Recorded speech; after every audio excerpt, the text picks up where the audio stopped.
Check, mic check. Get up in here, y'all. Share the video. Check, mic check, one check. It's hot. It's hot mic right now. We going hot. We going live. Hot mic right now. Who in the house? Who in the building right now? 5.0 cool table. We are the table. Who in the building right now? Now everybody been trying to hey, I said it once before, man. You know what I'm saying? When I get on my rants, man, you know, I provide the way. People trying to ride the way. Hey, what's up? My baby calling in. What's up, babe? I'm live right now. What's going on? All right, you go. What's up? I tried to call you earlier, but you didn't answer or call me back. I'm busy. All right, well, I'll see you later then. Hello? Hello? Can you hear me? Yeah, I got you on. I got you on. You on live. We on live right now with the boss. The boss is in the building, and it's lunchtime, but we about to go live. We got a hot mic right now. We got a hot story right now. We about to go live right now to the courthouse and get the verdict on the Ahmaud Arbery trial, and then we're gonna go to a panel and let y'all break down what y'all think about the verdict and the trial and everything. So it's a hot mic right now. What we having for lunch? I don't know. Okay, so we're gonna get back to the boss. The boss don't know what she want to eat, but that's all right. We're gonna figure that out. But we're gonna get to this video. Hey, share the video, man. Hot mic right now. Let everybody know. I know y'all, everybody at work, everybody busy, you know what I'm saying? But it's lunchtime somewhere, and this is gonna be fresh off the hot presses. Unless you're the type of person that be checking your phone every 5 minutes, you probably don't heard about this yet. So hot mic right now. Everybody share the video. I'm gonna share the video, you know what I'm saying? And we want to let people know that the verdict is in, and we're gonna have a panel. So everybody jump out there, let the whole Cool Table 5.0 know. We're gonna have a panel right now. We're gonna talk about the verdict just came in for Ahmaud Arbery. You heard it here first. The verdict just came in for Ahmaud Arbery. What we having for lunch, boss? I'm starving. I ate nothing all day. Whatever you want. Tell me. Okay. I don't know. Focus on the show right now. I know. I'm sorry. I can get you whatever you want. You want something hot? You want something cold? You want Yeah, I didn't want to interrupt you, so I apologize. No, it's all good. I just couldn't stop because the verdict just came out. I'm actually late. The verdict came out an hour ago. I think they slipped it out on purpose an hour late because they trying to let the violence die down. Right, let it die down. They want the protesters to subside. You know what I'm saying? So I believe they're leaking the information out. And Al Sharpton was in front of the courthouse already. So it's a lot to talk about. We're gonna go to the Al Sharpton video. They didn't have a case for very long, so they already knew they was going to. Oh no, they didn't want to go. They want to go to they want to go home for Thanksgiving dinner. Yeah, they want to go home for Thanksgiving dinner. So we're gonna talk about all of that. What are y'all? Matter of fact, I'm gonna put Thanksgiving in my hashtag. I'm gonna put Thanksgiving in my hashtag because this is really, some people gonna be thankful, some people gonna be upset. It's been a lot of weird stuff going on in the country right now. Come on in, y'all. Share the video, man. 5.0 Cool Table. Come on, man. I need y'all in the building right now. Share the video. We going live. What's that? What's that? Y'all heard that? How I sound in the headphones? How I sound in the headphone? Are you listening to me? I'm on the phone. Oh, you can't listen to me while you're on the phone? Okay.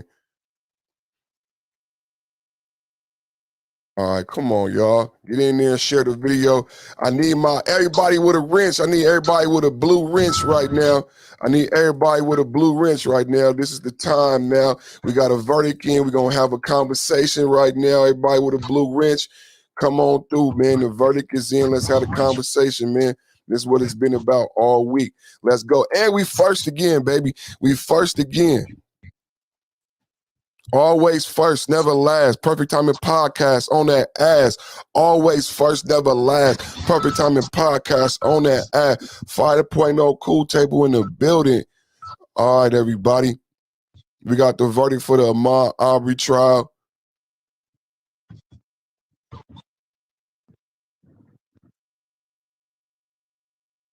Perfect Timing is sharing the video. I need everybody with a blue wrench to do the same. And then I need my brothers to join the panel so we could have a discussion about this, y'all. We've been showing the video. We showed the Kyle Rittenhouse video. Let's go, let's go, let's go. Let's get in the building, everybody. What we gonna do? You know, I like sandwiches. I had a sandwich already. You know, I like tuna sandwiches. I didn't get what did I get last night? I had a fish sandwich, so I don't want no fish sandwich then. What you want? You want to do fortune? We didn't get our fortune. You want to do fortune? That's quick, easy, and good. Yeah, whatever you want, baby. I can go pick that up. Come on, Binky Blood. Come on. I'm excited. I'm in a good mood. I need you to. I am too. Which one do you want? General shrimp or what? I'm asking you. You want fortune? Is that? Come on, man. That's fine. Yeah. I feed off energy. Come on. I know, baby. I tried to call you earlier, but you was doing the other show about baby. the Rittenhouse. I'm live right now. I'm literally on YouTube right now. You want to have that conversation on YouTube? We just talked about that. I was busy earlier. I'll go pick up fortune and bring it to you, okay? I'm asking you, is that all right, bud? Which one do you want? You didn't say it. The shrimp. I know, General, sweet and sour.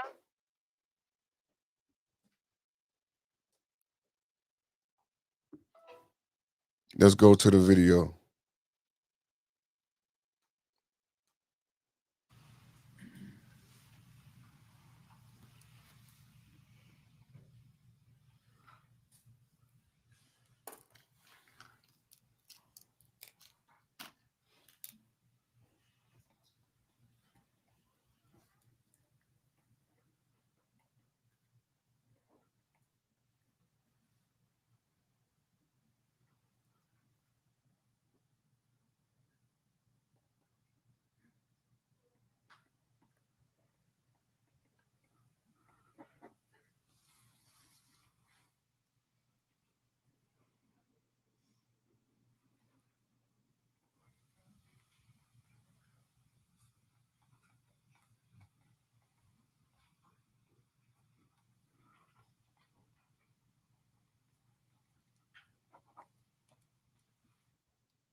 All right, let's go.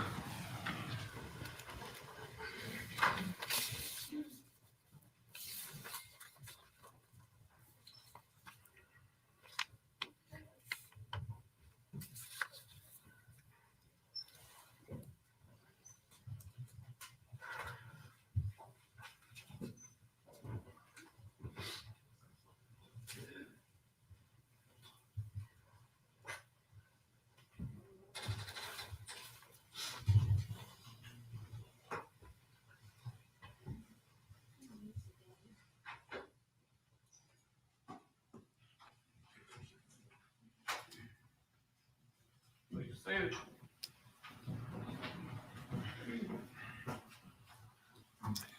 All right, ladies and gentlemen, welcome back. Madam Foreperson, I understand you have reached a verdict as to each defendant. We have. Please hand your verdict forms to the sheriff.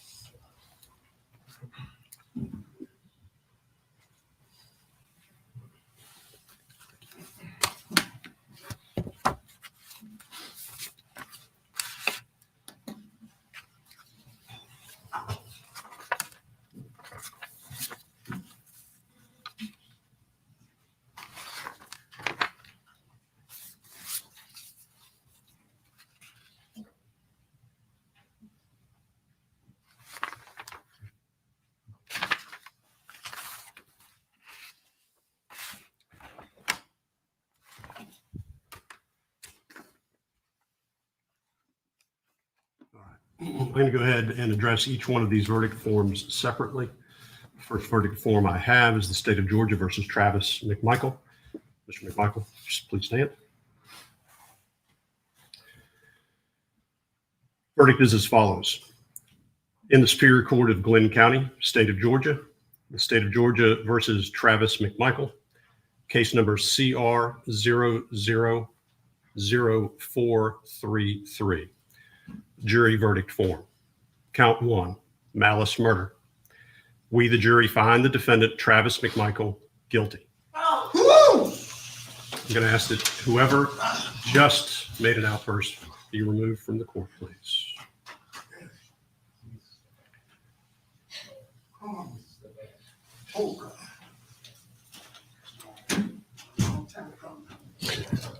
Hey, everybody, share the video. We watching it live, man. The verdict coming in for Ahmaud Arbery, Travis McMichael, guilty. Share the video.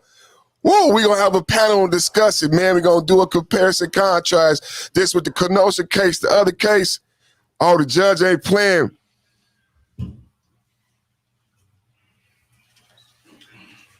As this court has indicated, I ask that there be no outbursts in the court, and I expect as much from the gallery. Please respect the court's desire for this as we move forward. If you feel like you need to make a comment or otherwise demonstrate with respect to the verdict, I do ask that you step out of the courtroom now. Count 2, felony murder. We, the jury, find the defendant, Travis McMichael, guilty. Count 3, felony murder. We, the jury, find the defendant, Travis McMichael, guilty. Count 4, felony murder. We, the jury, find the defendant, Travis McMichael, guilty. Count 5, felony murder. We, the jury, find the defendant, Travis McMichael, guilty. Count 6, aggravated assault. We, the jury, find the defendant, Travis McMichael, guilty. Count 7, aggravated assault. We, the jury, find the defendant, Travis McMichael, guilty. Count 8, false imprisonment. We, the jury, find the defendant, Travis McMichael, guilty. Count 9, criminal attempt to commit a felony. We, the jury, find the defendant, Travis McMichael, guilty. Dated this 24th day of November, 2021, signed by the foreperson. Have a seat. As to Gregory McMichael. In the Superior Court of Glenn County, the state of Georgia versus Greg McMichael, case number CR20000433. Jury verdict form. Count 1, malice murder. We, the jury, find the defendant, Greg McMichael, not guilty. Count 2, felony murder. We, the jury, find the defendant, Greg McMichael, guilty. Count 3, felony murder. We, the jury, find the defendant, Greg McMichael, guilty. Count 4, felony murder. We, the jury, find the defendant, Greg McMichael, guilty. Count 5, felony murder. We, the jury, find the defendant, Greg McMichael, guilty. Count 6, aggravated assault. We, the jury, find the defendant, Greg McMichael, guilty. Count 7, aggravated assault. We, the jury, find the defendant, Greg McMichael, guilty. Count 8, false imprisonment. We, the jury, find the defendant, Greg McMichael, guilty. Count 9, criminal attempt to commit a felony. We, the jury, find the defendant, Greg McMichael, guilty. This 24th day of November, 2021, signed by the foreperson. As to William R. Bryan. In the Superior Court of Glenn County, state of Georgia versus William R. Bryan, case number CR20000433. Jury verdict form. Count 1, malice murder. We, the jury, find the defendant, William R. Bryan, not guilty. Count 2, felony murder. We, the jury, find the defendant, William R. Bryan, not guilty. Count 3, felony murder. We, the jury, find the defendant, William R. Bryan, guilty. Count 4, felony murder. We, the jury, find the defendant, William R. Bryan, guilty. Count 5, felony murder. We, the jury, find the defendant, William R. Bryan, guilty. Count 6, aggravated assault. We, the jury, find the defendant, William R. Bryan, not guilty. Count 7, aggravated assault. We, the jury, find the defendant, William R. Bryan, guilty. Count 8, false imprisonment. We, the jury, find the defendant, William R. Bryan, guilty.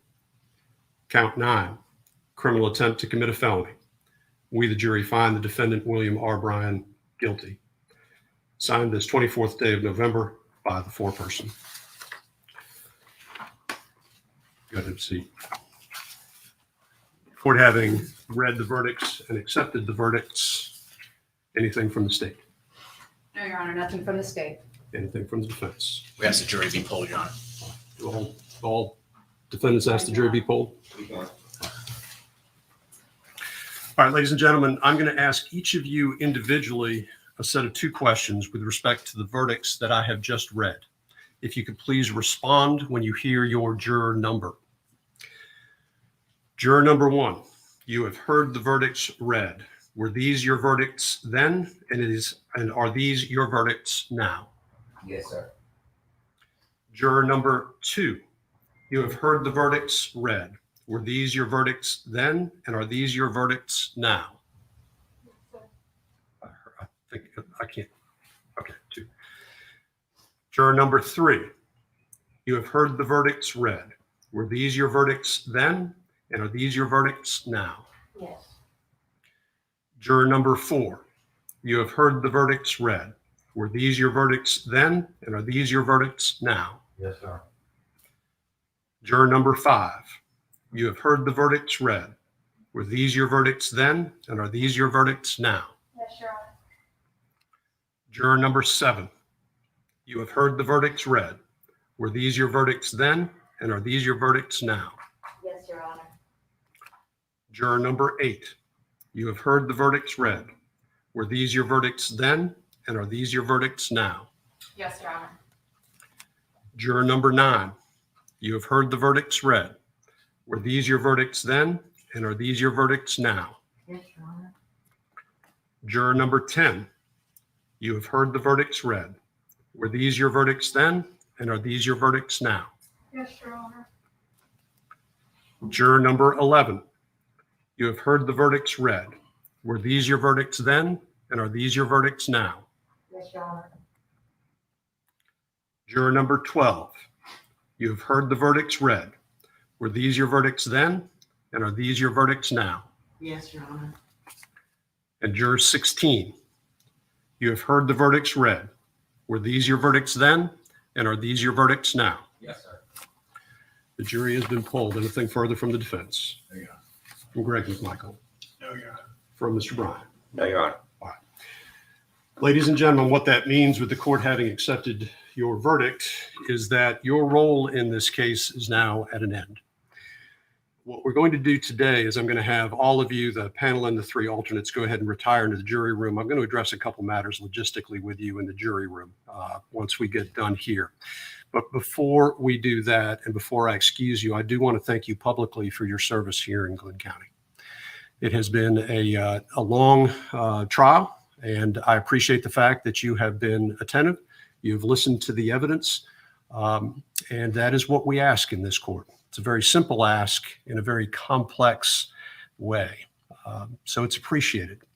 When we all got together, I say we all got together, when we got together at different times, I said that I was going to thank you a number of times and how I was going to tell you I do truly appreciate your time here. Hopefully you understand why I said that when we started. I do also hope that you got a little bit of an insight into what goes on in a trial and maybe understand a little bit more of how important it is for members of our community to come down and be part of this process and serve as jurors in this community. So again, thank you for that service. And I'll come address y'all in just a moment. You're excused. All right for the jury.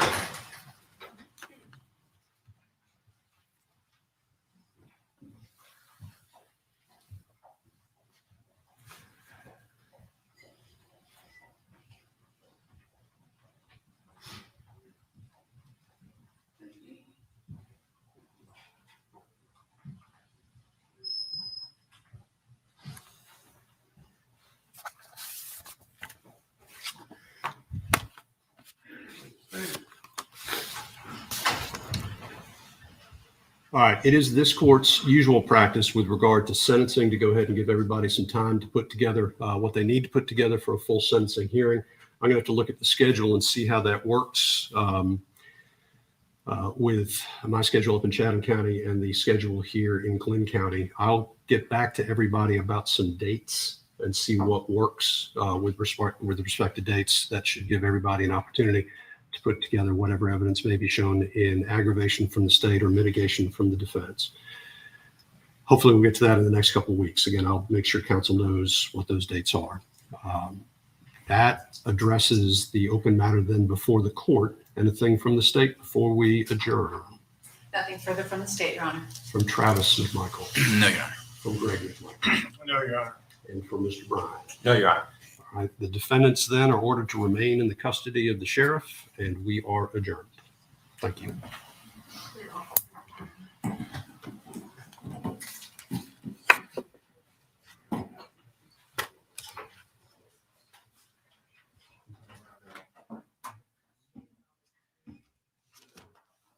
Oh, excuse me. How's everybody doing today? I don't know. I need a better sound effect because I don't want to do hand clap on a day like this. Very somber occasion. Say a prayer for Ahmaud Arbery, his mother and father and family. We're going to go to a video outside the courtroom. Thank you, everybody, for hanging out with me today. My name is Perfect, the Perfect Timing Podcast Network. Y'all let me know how I sound on the headphones. How I sound on the headphones out there, everybody. I'm sounding good. All right. My name is Perfect Timing, the Perfect Timing Podcast Network. It's been a very trying, been a trying week, you know. We had Kyle Rittenhouse found innocent, and now Travis McMichael, Greg McMichaels, and William all found guilty. But as you heard, the last gentleman was found not guilty of the same murder charge as Travis McMichael. We're going to break that down. I got a video we're going to watch so you can really understand what you actually heard, because that went kind of fast. We don't have too many people in the house right now. So as people fall in, we can watch that verdict again. I got the verdict up. So we got the panel. Let me put the invite out there. So anybody want to come up and join and have a panel discussion, we can join and have a panel discussion. We got the verdict in on the Ahmaud Arbery case. All three individuals guilty of murder. But the last individual, William, he had one of the best attorneys, as we discussed before. William's attorney was actually a public defender, the Matthew McConaughey-esque style attorney. He actually was a public defender. He was so aggressive. I would say he was so good at his job as a public defender, he was fired. He was almost even prosecuted because they said he used overly aggressive tactics to get defendants off. He worked in conjunction with the local black bishop / preacher who's been supporting the family of the Arbery's. It's a very unique connection that people haven't noticed about the case. But yes, and he was able, unfortunately, he won't be going home, because he worked in concert. In yesterday's live stream, I put the definition of what it means to work in concert and why he's been charged and convicted of murder in this case. So again, all three men have been convicted of murder. So I got the link in the chat if anybody want to join. Salute, Alonzo. Salute, how you doing, good brother? I've been tracking and following you.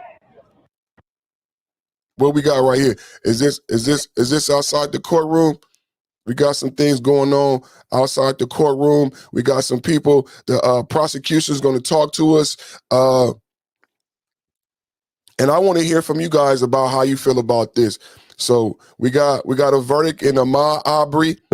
The people in the Ahmaud Arbery trial were found guilty, and then Kyle Rittenhouse found innocent. What's up, my good brother? One time. Alonzo Hall, the financial all-star in the building, everybody. What's going on, brother? I had to set my phone correct. It's all good. It's all good. Thanks for How having you me. doing, brother? I'm doing well. Thank you for all your support. Love you, brother. Thank you for all your support. It's good to see you all the time, man. Your videos looking good. Beautiful visuals over there. Make sure you thumbs up and subscribe to Alonzo Hall. Get your motherfucking consultation, man. Get over there. Get your estate planning. Get your motherfucking life together. We going into 2022. You know what I'm saying? It is not no joke. We've been telling you for a long time, but it's getting cold out there. What you got on this, brother? These three guys are all guilty of murder including the gentleman who simply was filming and driving the car. He's also been convicted of murder because he was working in concert. I know you and I have some unique knowledge on some of this terminology, so we could talk to the people about why it's unfortunate, and God rest his soul, Ahmaud Arbery, and bless his mother and father, but let's speak to why, let's break it down, man. What you got on this and what you think about the charges. Share anything you can share with the people, man. So, I mean, I'm happy that, they were convicted. I have slated, actually, I got scheduled to do something on this tonight with my brother-in-law, too. I'm trying to plug him and big him up and get him to grow. He's actually the person who interviewed me for when I got shot. So, this Ahmaud Arbery getting shot and killed, definitely anybody when they get shot, it obviously, if you've been shot, it resonates with you. And man, I'm just glad that they were actually not, proven innocent, because they weren't innocent. And the dude with the video, we know about guilty by association, man. If you was just videoing and you was just, I'm just videoing because I'm just videoing. But you interfered. You know what I'm saying? And so now with that interference, you guilty too, bro. It's just like, look, he wasn't the dude that was actually selling the coke, and he wasn't about that life. But was he in the room with y'all? Yeah. Well, guess what? If the cops came in, he going to jail too. So.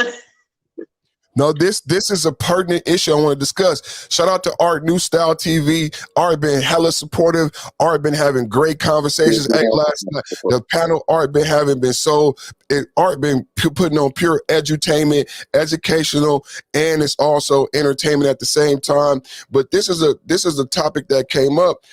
Repeat that again for me, Alonzo. You can say that in the street, dude wasn't out there, whatever, he wasn't about it and selling the drugs. But if he was there, he's guilty by association, because if the police came into that drug house, anyone who's there is guilty. So with the Rittenhouse, Alonzo speaking to working in concert. Well, yep. you could be charged for being in concert. And in the Rittenhouse case, a lot of the panel discussions that I've been on and I've listened to, people have applied their own personal experiences with the law to Kyle Rittenhouse. So we had experience. I'll bring up the Lil Wayne case. Lil Wayne was on a bus, his tour bus, but he got charged with a gun and went to prison as a millionaire rapper, and the gun wasn't in his possession. Simply because the gun was on the bus. So everybody was kind of confused about how Kyle Rittenhouse couldn't be guilty of a gun and what he did with the gun be illegal and things like that. So our association with the law, our relationship with perfection is why we've had such difficulty with swallowing both of these cases. But I believe if we pay attention and we can pay attention to the law, how it should work, and if we're more intelligent about these things when we're in front of the judge, then we can be better served and we can know what justice we should expect. Like I said from the beginning, I don't believe Kyle got too much justice. I just believe that I want my son to receive the same level of justice that Kyle got. And that was shown again in this case with Ahmaud Arbery, where all three individuals were found guilty of murder, even the gentleman who did not pull the trigger. I mean, actually, two gentlemen here. Greg McMichael's the father, but I can see how directly he's related. He got found a capital murder just like his son Travis, because he told Travis, let's go get him, right? But see, William is just the guy in the car. He's let me out the car, though. You know what I'm saying? Let me out. You feel me? Ricky, you know what I'm saying? But he got in the car.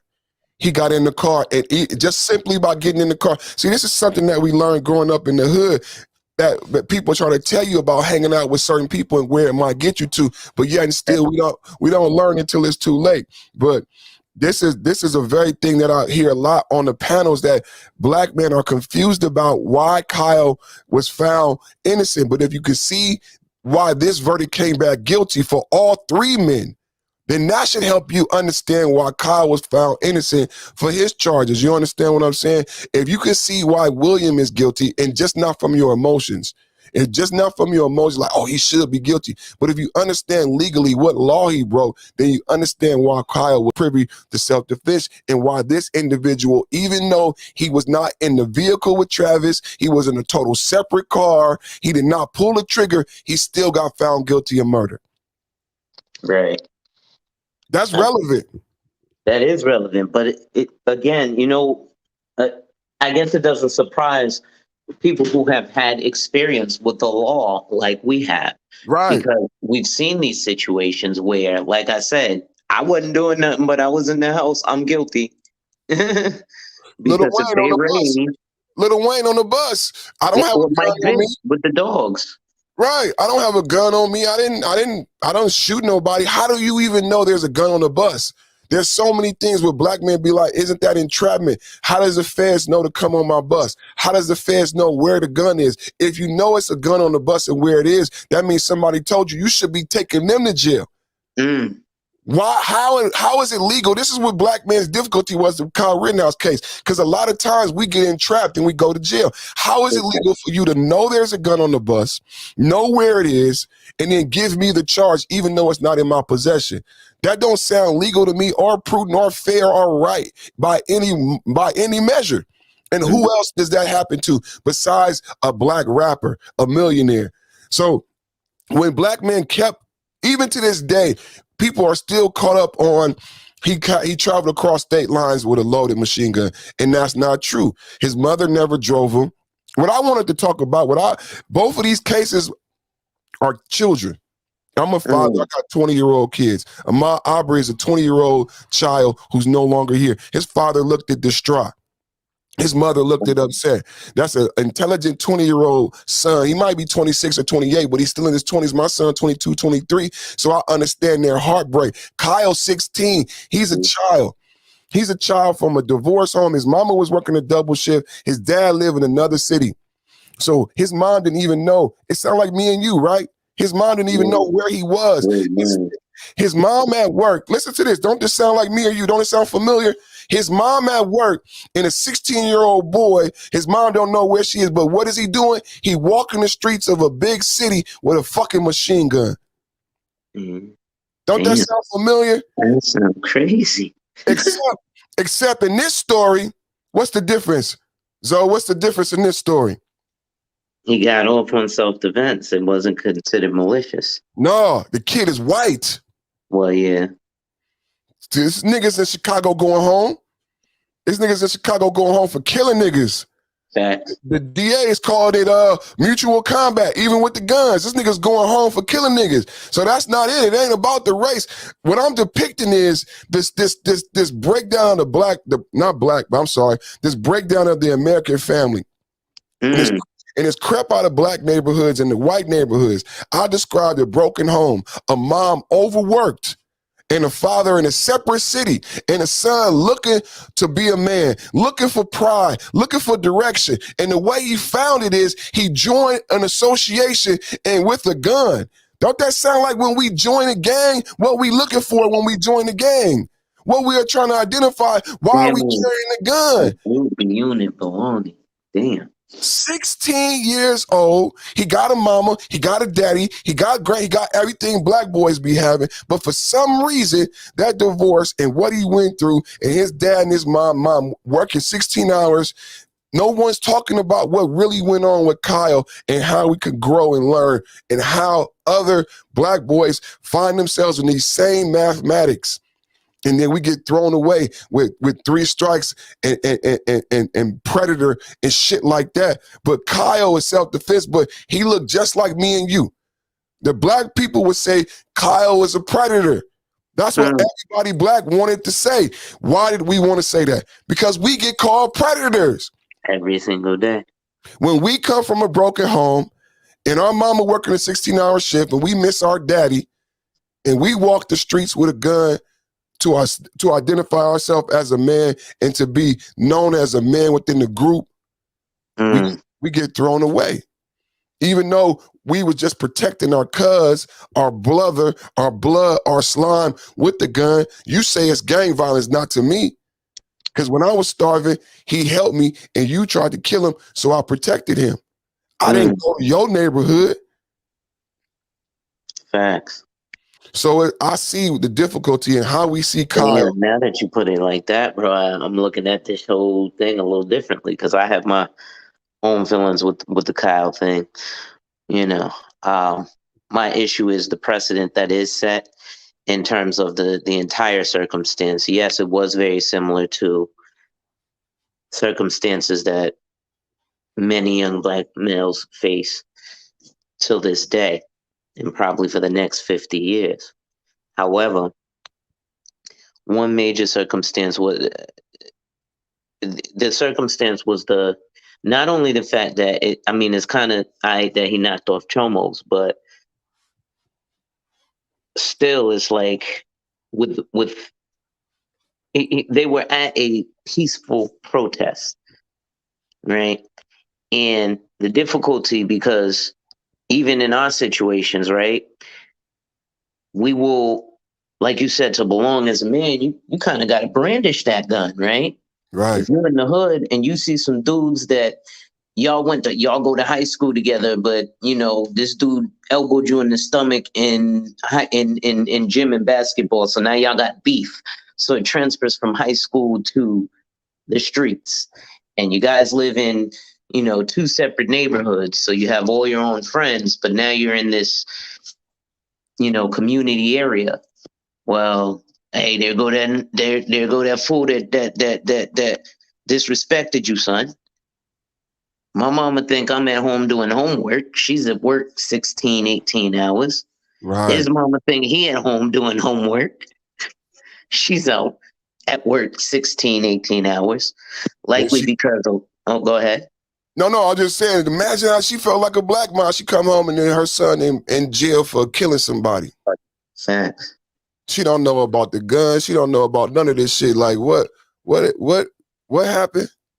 Are your mom coming home right? Are your mom coming home and you shot, and she got to go through that more than once? And y'all good kid. You a fucking financial all-star. You got a heart, bro. You married, so I know it had to fuck her up. Like, not my baby. He intelligent. He a good man. Like I know you just didn't turn into this man. Like we know in the manosphere, men are far few between. So I know you always been a stand-up dude. So that had to fuck her up. Yeah. I mean, she witnessed it, bro. She saw them shooting. She saw it? Yeah. Y'all went to counseling together? Nah. I mean, you know what? Maybe it's effed up, but like niggas get shot every day, B. You know what I'm saying? So. No, man. Y'all should probably do some counseling. That's how we do. We normalize it. We be numb to the pain. Like Ice-T said, like jumping rope on a razor blade, man. And it's not normal. It's not normal. It's not normal. We treat this shit. This is trauma. This is real trauma. You know what I'm saying? Damn, I was 23, 24 at the time. So now you saying that those ages, like you said, that's a kid. Now I'm thinking, damn. My mother was like your age, watching me, actually seeing me get shot by these two niggas. Like, yeah, y'all might need I don't need to laugh at that shit, but what other way you got to deal with it right now? Y'all might need to go to some counseling, man. Either a pastor or something together and individually to get through that. That's why y'all so close, man. That's a trauma bond that y'all have. Well, you know what's crazy, man? I do got to get close with my mother, man. I've been like fucking up a little bit on that. So on some real shit. I love you, Mom. I know you can't hear this, but I'll call you later. She here. And that's one way to find a pathway to do that is have that conversation, heal that. Cause you got to talk to her about how she feel about that. Both of you guys got to work through that, man. Now, I ain't gonna hold you. I kind of went through therapy in a sense with that, because I spoke to my father about it. Right, my father is a street dude who lives in Texas, and he actually just got off papers for shooting it. But shout out to Pops, man. Shout out to Pops, man. The funny shit was because me and him was talking shit back and forth, and I was saying, we was talking about getting caught in the streets. And I was like, nigga, you the dumbass who got caught by the laws. And he said, nigga, I know when them niggas put them shells on your ass, you wish you was caught by the law. Oh man, oh, you never know. He ain't never lied though. That's real shit. Word. And you can't go back in time. Nah. You cannot go back in time. Facts.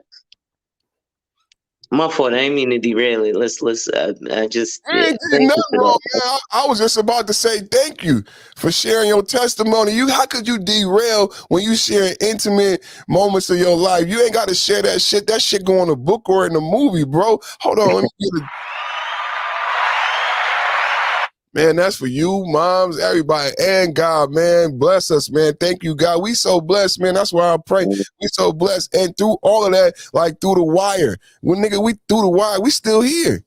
Not only we still here, but we teaching and helping. You help people, man. You change people's life financially, man. Like you kept around. That could have been the end. You know, in my prayer, when I begin my prayer, one of the things I say all the time is that we could be anywhere right now. That's the guest pastor, how he would start his you know, he said, thank y'all this afternoon. We could be anywhere right now, but the God Father found the fortuitousness for us to be in his house this afternoon. I'd be so upset. And I didn't realize the truth in it.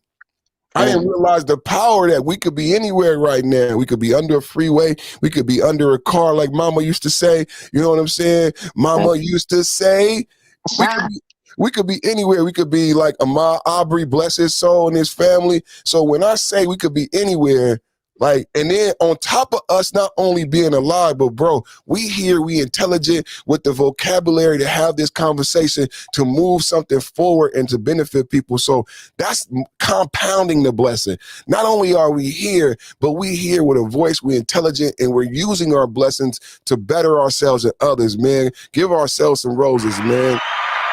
That's why I start the prayer with that, because I want people to know, because people be depressed and be alive. How can you be depressed, but you don't know the mathematics to joy and happiness and understanding your existence the way I just broke it down? Like, imagine your child not being here no more. Like your mama, you still got, like your mom is so much, when y'all had that talk, it's so much to be joyous about, because you still here. Ahmaud Arbery not here. My little cousin not here, yo. You got people not here. You know what I'm saying?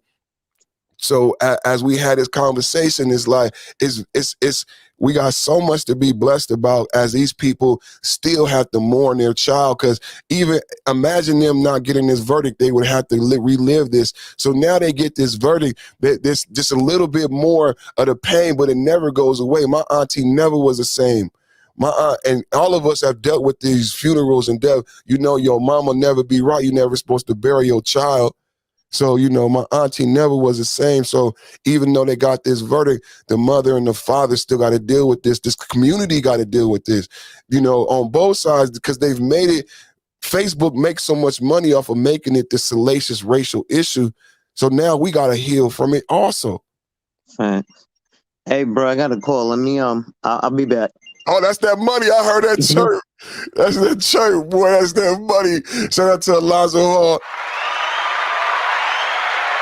Let's go to the video, man. Let's see what they talking about outside the courtroom, and then we're gonna see some more live video. And then I want to hear from you guys in the chat, in the comment section.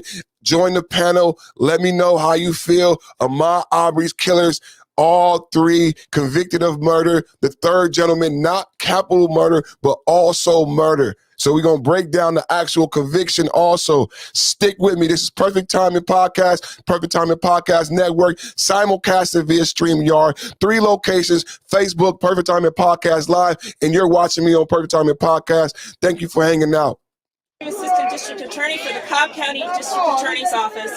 I bring you greetings and remarks from our District Attorney, Flynn D. Brody Jr., who was appointed as District Attorney Pro Tem for this case and for the prosecution of this case. Unfortunately, he was not able to be here due to a family medical emergency. First and foremost, we want you to know that from the moment this case came to our office, it was our foremost goal to ensure that we got justice for Ahmaud Arbery's family. And in particular, we are so very proud and thankful for the confidence that the family has given to us. We admire and commend the courage, the steadfastness, and the strength of Miss Wanda Cooper Jones, Ahmaud's mother, and Mr. Marcus Arbery, Sr., the father of Ahmaud, in seeking this justice during this process. It has been a long road, and we are so happy that we're able to be here at this end of this road. We'd like to also say thank you, and we commend the courage and bravery of this jury to say that what happened on February 23rd, 2020 to Ahmaud Arbery, the hunting and killing of Ahmaud Arbery, it was not only morally wrong, but legally wrong. And we are thankful for that. Amen. We want to thank and specifically recognize some people who have been involved with regard to the prosecution of this case. In particular, our team, our lead attorney, Senior Assistant District Attorney Linda Donikowski.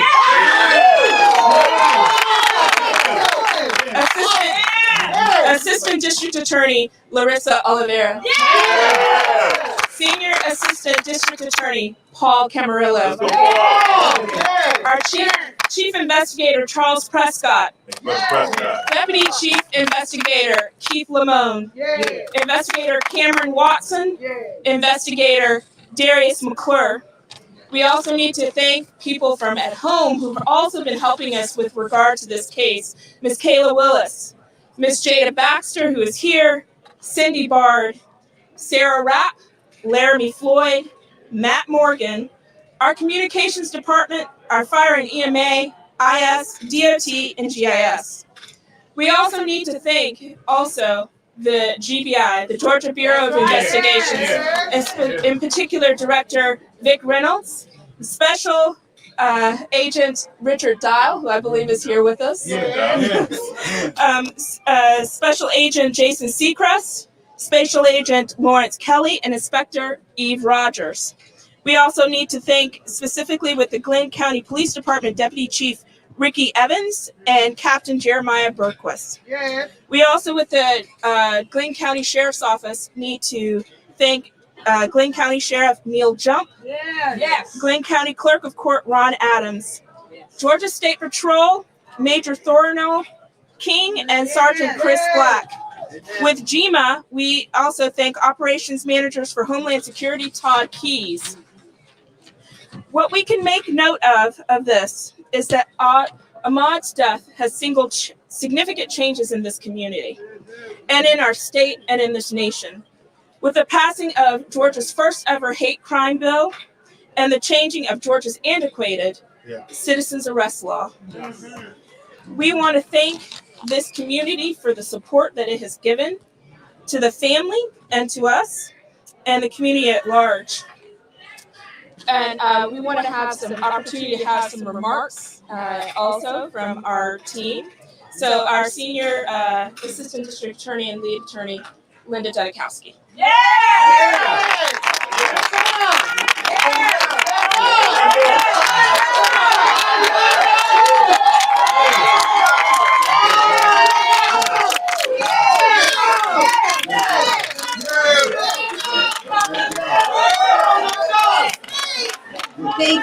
Thank you very much. But this was a team effort. I want everyone to know that this was a gigantic team effort. DA Flynn Brody put his faith and trust in our team, and I could not have done it without my trial partners. They were all very, very instrumental in making this happen. We had so many people on the team that helped to bring justice for Ahmaud and his family. And we really, really appreciate the support that we had and the faith from Mr. Arbery, and from Ms. Wanda Cooper Jones, who have been with us and have put their faith in us and trusted us to bring justice for Ahmaud. And the verdict today was a verdict based on the facts, based on the evidence.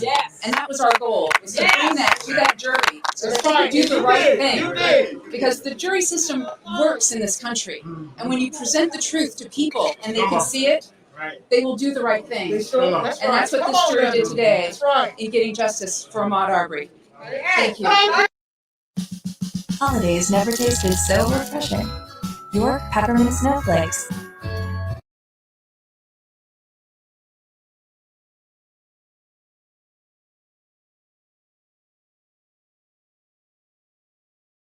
pan a little bit to where some folks are coming out here right now. Maybe we're gonna just listen in for just a second.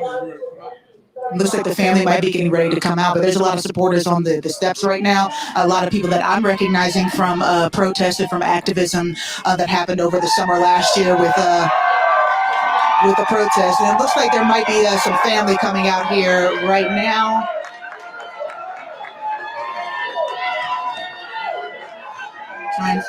Trying to get a little bit of a better look up there.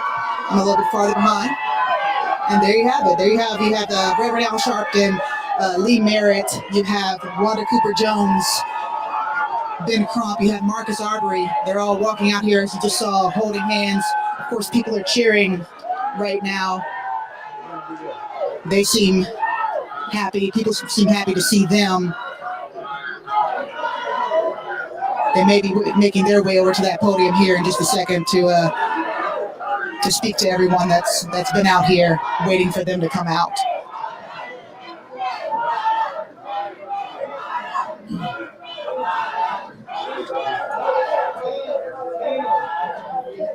Let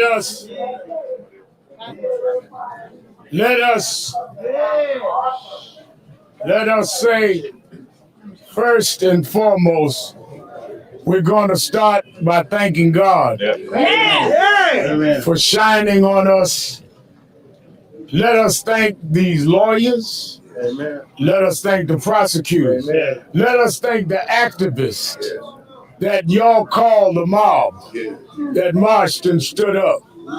Let us thank all of the people that believed. And let us, more than anything, thank the mother and father of Ahmaud. They lost a son, but their son will go down in history as one that proved that if you hold on, that justice can come. This mother would tell me, Reverend, we're going to win this. When I had doubts, she kept praying. This father said, we got to get some justice for my son. And let the word go forth all over the world that a jury of 11 whites and 1 black in the deep South stood up in the courtroom and said that black lives do matter. Let it be clear that almost 10 years after Trayvon, God used Wanda and Marcus's son to prove that if we kept marching and kept fighting, we would make you hear us. We got a lot more battles to fight, but this was an important battle today. This was proving that our children know their value. And that's why those people that march, I'm talking about the people here, that was here when nobody else was here. They stood up. Brunswick.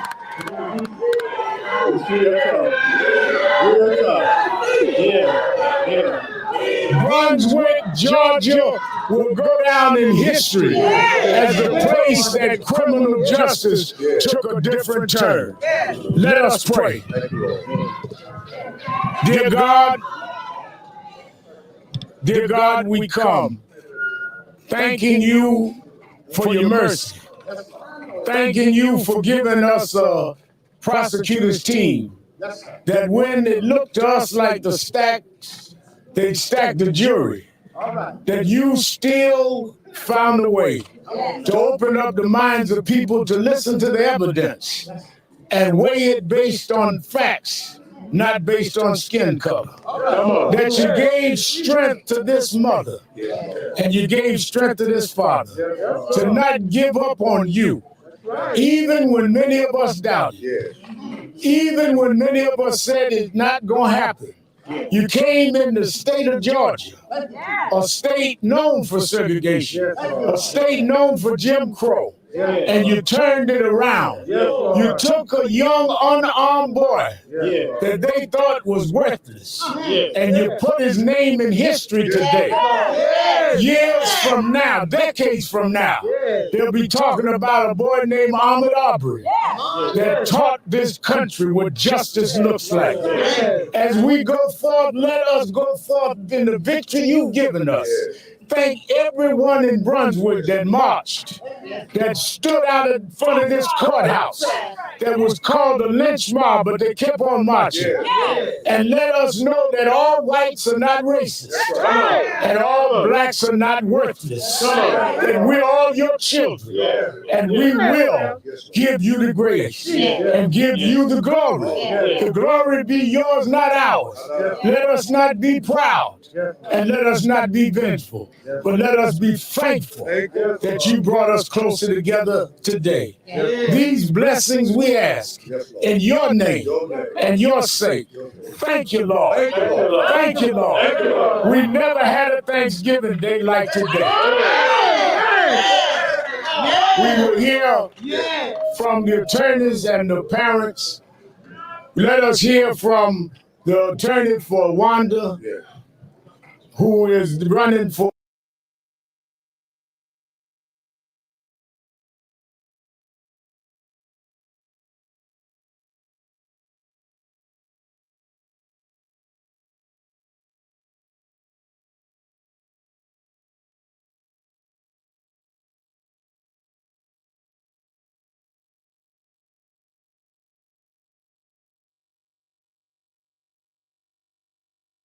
people like Thurgood Marshall and others broke down barriers to produce a Ben Crump and a Lee Merritt. Amen. Amen. All right. Amen. You all don't want to hear from me right now. You want to hear from the family of Ahmaud Arbery, as we all do. We want to wrap our arms around them. The only reason that I'm speaking is to provide an introduction for a praying mother. You all have known her now for the last 18 months. 18 months ago, when she learned about the murder of her son, they told her that she would just have to deal with it alone. They told her that there will be no arrest, that there will be no accountability, that there will be no justice. And she made her son a promise before she laid him in the ground that his mom, would fight for justice for him. In order to do that, Glenn County had to change. That's right. She couldn't find justice in the Glenn County that she found in the year 2000. That's right. On February 23rd, there was a prosecutor standing in her way, Jackie Johnson. Wanda Cooper prayed her out of the way, out of office, and she's facing criminal charges herself. That's right. That's right. When she came to Glenn, when she was looking for justice in Glenn County, she was faced with a corrupt legal system, one that never fully investigated her son's murder, as we learned during the course of this trial. Wanda performed her own investigation. Wanda hired her own attorneys, and she woke up a nation. Amen. Can you all join me in just giving a round of applause for this fighting, faithful, praying mother? I'm going to let Wanda come forward. Come on. I just want to say thank you guys. Thank you. Thank each and every one of you who fought this fight with us. It's been a long fight. It's been a hard fight, but God is good. Yes, He is. Early in, to tell you the truth, I never saw this day back in 2020. I never thought this day would come, but God is good. Yes, He is. And I just want to tell everybody, thank you for those who marched, those who prayed, most of all the ones who prayed. Yes, Lord. Thank you, guys. Yes, Lord. Thank you. And now Quez, which you know him as Ahmaud, I know him as Quez. Yes. He will now rest in peace. Yes, Amen. Thank you. Thank you. Amen. Thank you, Lord. Come on. Let me find a way to step out of it. You all heard the gut-wrenching grunt Oh, my goodness. that came out of Marcus Arbery when they pronounced Travis McMichael guilty.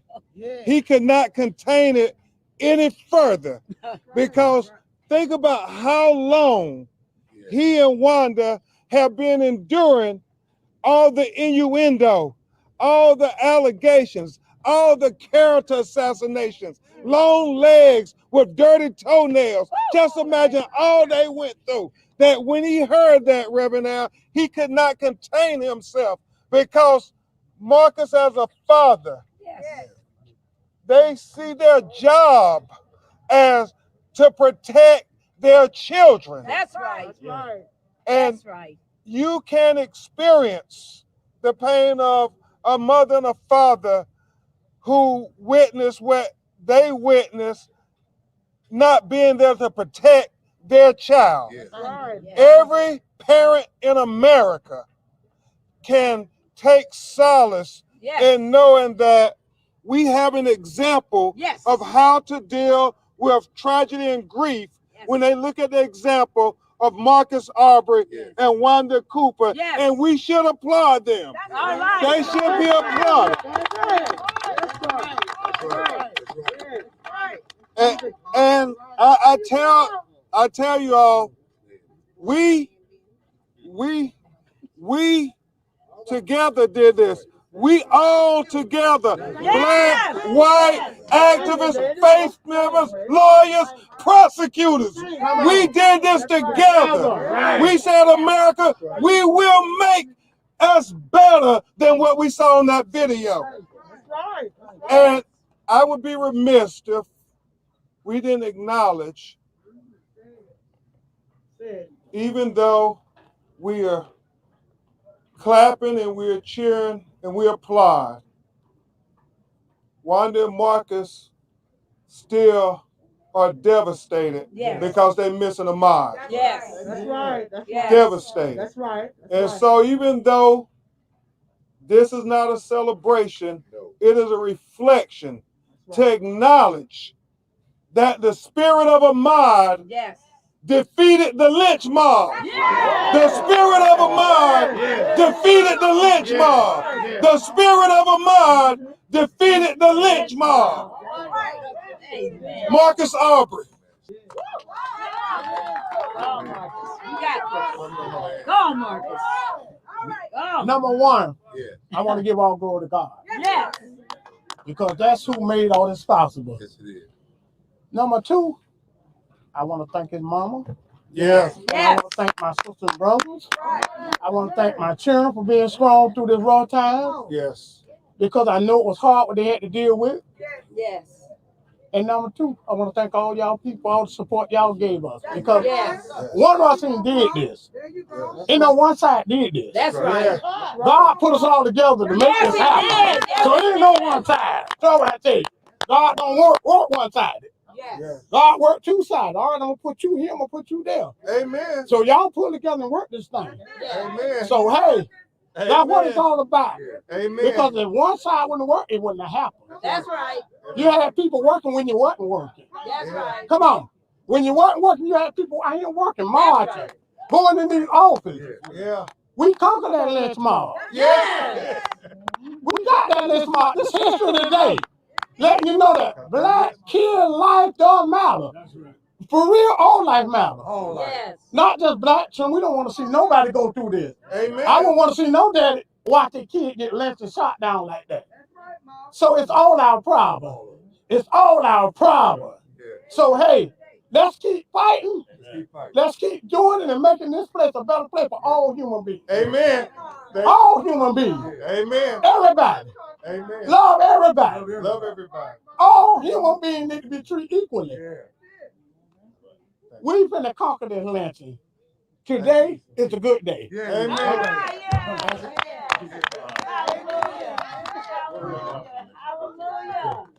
Before the lawyers come back, let me also say, as I said to all of the activists, the family, thank them. We thank a lot of those that were local. Yes. Reverend Baker, Oh, who stood up even when other clergy wouldn't stand up. This pastor stood with the family. Yes, he The has. others, Yes. we want to thank Barbara Onwine Barbara. and been here from the beginning. All of the ministers that came last Thursday. We want to thank Cliff, who's been a rock in the word. And I want to thank, if he's watching, Reverend Jesse Jackson, who despite his illness came down and sat in that courtroom. And all of us, this is a day white and black activists showed we could unite and beat the lynch mob that killed our men. And though I never say this often. I must say, we want to thank the prosecutors. Right. Yeah. They stood and fought for this family.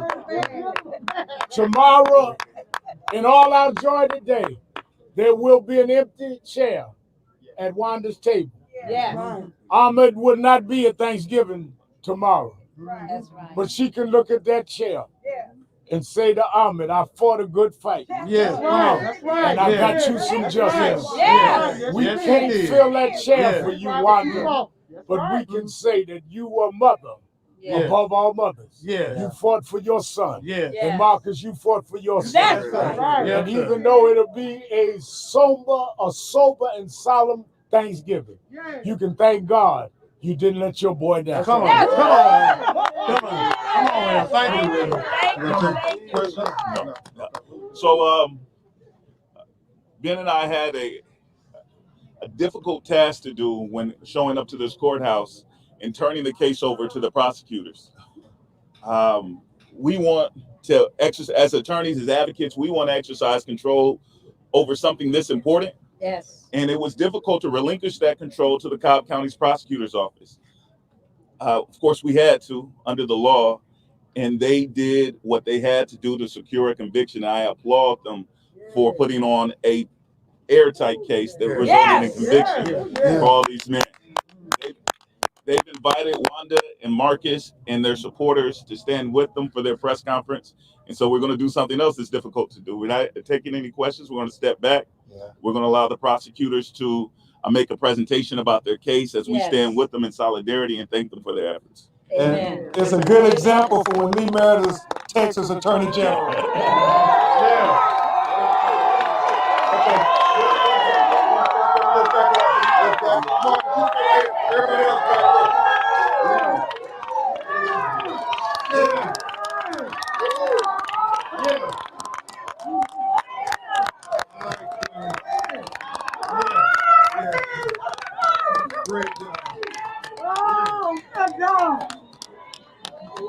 Hello, my name is Latonia Hines, and I'm the Executive Assistant District Attorney for the Cobb County.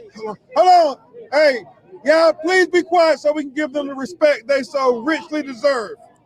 Hello, my name is Latonia P. Hines. I am the Executive Assistant District Attorney for the Cobb County District Attorney's Office. I bring you greetings and remarks from our District Attorney, Flynn D. Brody Jr., who was appointed as District Attorney Pro Tem for this case and for the prosecution of this case. Unfortunately, he was not able to be here due to a family medical emergency. First and foremost, we want you to know that from the moment this case came to our office, it was our foremost goal to ensure that we got justice for Ahmaud Arbery's family. And in particular, we are so very proud and thankful for the confidence that the family. What's up, Zoe? What's happening, boss? I told you I had to come back and get with you. Back in the building, man. Just watching this video, man. I think I've seen this part already. Just getting all the people like the video, man. So getting the video out there so people could get the information. You know, a lot of people don't watch TV or the news anymore. So a lot of the stuff that they get from people like us, if the ones who follow the people that they follow. So, you know, doing my due diligence.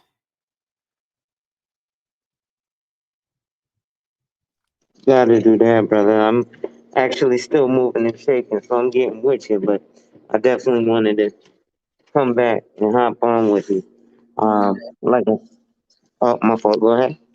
I just said, okay, good looking, man. Good looking. Well, I'm gonna go ahead and watch. I find it funny though that we got Skinny Larry over his back. Yeah, man. I want to hear comments, and then that guy, what's his name, Crump? I do not like Benjamin Crump, man. Man, that's a shady guy, man. Yeah, man. But such is life, I guess, right? Yeah, man. When there's light, there's dark, right? That there is. And they say what's done in the dark shall come to the light. Yeah, especially them clowns, man. Especially them clowns, man. But you know what? They don't deserve the focus. That's what I'm kind of tripping off of. How the grandstanding and the showboating, they don't deserve the focus. Get out the way, man. Let us hear from the mother and the father, man. Holding up hands and doing all this hoopla and stuff. And then it was Sometimes a lot of that is necessary. It's a necessary evil, kind of like the Thanos concept, right? So, believe it or not, without them there, the quote unquote powers that be that are putting them there wouldn't be there. You see what I'm saying? yeah, you're right about that. That attention wouldn't have been got. Because, you know, they say things like how many dudes in the hood got murdered. You know what I'm saying? Hold on. And things of that. I didn't Sorry, think I about had it. to get No, off the phone that's for all a second. good. Them dudes do generate clicks. When you think about the way social media works and how you drive attention, those dudes do generate clicks. If it was my son, even if I didn't like him, I would want them there because they would bring the cameras. Yeah. The cameras follow them. Excellent point. That's why Yeah. you here, bro. Thank you. No doubt. They bring a Appreciate spotlight. you. In fact, some mothers be like, if you got a case where something happened to your black child, that's who you reach out to. If you can't get them on the media, you know, you reach out to these guys right here, and that's the media follows those guys, whatever case that they highlight. Exactly. Yeah, that's an excellent point. I don't know if we would know about Ahmaud Arbery if not for these guys. Well, it took a year for us to even find out about it. That's right. The video came out a year later, right? Yeah. And if it wasn't for social media, these guys probably wouldn't even be arrested or in jail because they was gonna keep it quiet. They did. Shit, they basically got exonerated initially. Right? How did it go? That would be a good story to go into. I remember that when it first came out, but I don't really know the backstory. I'm gonna look that up right now. Yeah. I don't either, to be honest. Because it was a year, right? Yeah. And I remember they showed a video of Ahmaud Arbery, like even months before that, the police had stopped him. Like he was like looking kind of weird. You know what I'm saying? Like, Well, see, that's the thing. His situation actually is something that, like, someone like myself would be concerned with, right? If I go out prospecting, right? Like, we know a bunch of dudes who are in real estate who say they fix and flip houses, but to actually do that in Bird Dog, you can't do it based off the computer. You have to physically go through these neighborhoods, right? Hold on, my phone's ringing. That's good, man. That's good. When you physically go through these neighborhoods, you know what I'm saying, you can become accosted. Shit, I used to hate going through the hood in Brooklyn sometimes, not because of the white people, but because of the dudes who look like me, and they would look at me suspiciously while a Caucasian dude would walk through, and they'd be like, "Oh, well, let me just salute this motherfucker." This is true. No, Shit, I had a situation. I walked up on these niggas on their house. I knew it was for sale. The shit said for sale. I was like, "Yo." You know, I spoke to them. Oh, why you want it? My nigga, obviously I'm interested in purchasing the house or getting it purchased. But then the white dude came across and they was like, oh, yes, sir. And I'm like, yo, this is in the same situation. You know what I'm saying? What happened to me was that I was working with that dude. So generally, shit, I learned this from an Israeli broker. And this is why I say, we don't have to worry about niggas talking about black on black shit. You should hear how Israelis talk about each other. So dude was like, ain't nothing worse than a broker than an Israeli broker. What up, OG? How So you? What up, man? only ones, yeah. Huh? So It's not unique to us. exactly. So you know, I don't know. Shit's crazy though, Brody. Hold on one moment. I'm about to. I got a video I'm about to bring up. Oh, you bring it out. What up, man? Talking about the backstory, I got some. Let's get into the backstory. Let's see if this is a good video, man. That's I remember seeing stuff on that. This will make the continuity of this video even better.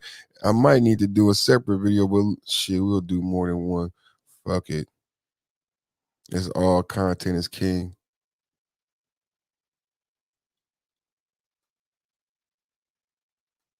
Roddy Bryant for murder. News4JAX I-Team investigator Kelly Wiley shows us how the timeline is being filled out. The lead investigator in the death of Ahmaud Arbery took the stand in Thursday's preliminary hearing. Between 911 logs, home surveillance video, witness statements, and cell phone video from one of the defendants, he says his team with the GBI was able to piece together what happened to the 25-year-old that day. Surveillance video from across the street obtained by the Atlanta Journal-Constitution shows the house under construction. Around 1:04 in the afternoon, you see Ahmaud Arbery go into the house. Motion-sensitive cameras inside the house capture Arbery wandering around, walk out, and then go behind the home. In the video around 1:08, you see a neighbor walk in front of 219 Satilla and call police. There's a guy in the house right now. The house under construction. And you said someone's breaking into it right now? No, it's all open. It's under construction. 30 seconds into the call, he tells the dispatcher Arbery is now running down the street. And he's running right now. There he goes right now. Okay, what is he doing? He's running down the street. The lead investigator on the case said further down Satilla Road, Greg McMichael was standing in his yard when he says Ahmaud Arbery ran past their home. According to police reports, McMichael said he and his son got their guns, got in their truck, and drove down Satilla Drive toward Burford Drive to pursue Arbery. When they reached the intersection of homes in Satilla Drive, the senior McMichael says they saw Arbery running down a street called Burford Drive. According to the lead investigator, the McMichaels catch up with Arbery and yell for him to stop. The other suspect in the case, Roddy Bryant, is outside his house at 307 Burford Road at this point, when Arbery and a truck he recognizes from the neighborhood passes his home on Burford. So then he yells, "You got him." He doesn't get a response. Mr. Bryant, according to his statement, then goes into his residence, gets the keys to his truck, comes out and cranks up his truck with the intention of assisting in the pursuit. At this point, investigators say Greg McMichael got out of his truck to confront Arbery. Arbery is running back towards Satilla, which would lead him right out of the neighborhood. According to Greg McMichael and Travis McMichael's statement, Greg McMichael comes back to Travis McMichael's truck and tells him, go back, back up, trying to encourage Travis McMichael to back the vehicle up and engage Mr. Arbery.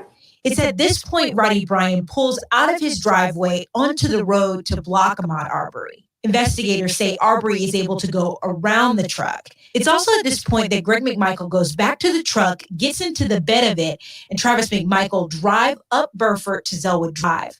The lead investigators say they had the intention to loop around and catch back up with Arbery at the intersection of Holmes and Satilla. GBI investigators say at this point, Brian admitted to trying to block Arbery several more times with his truck.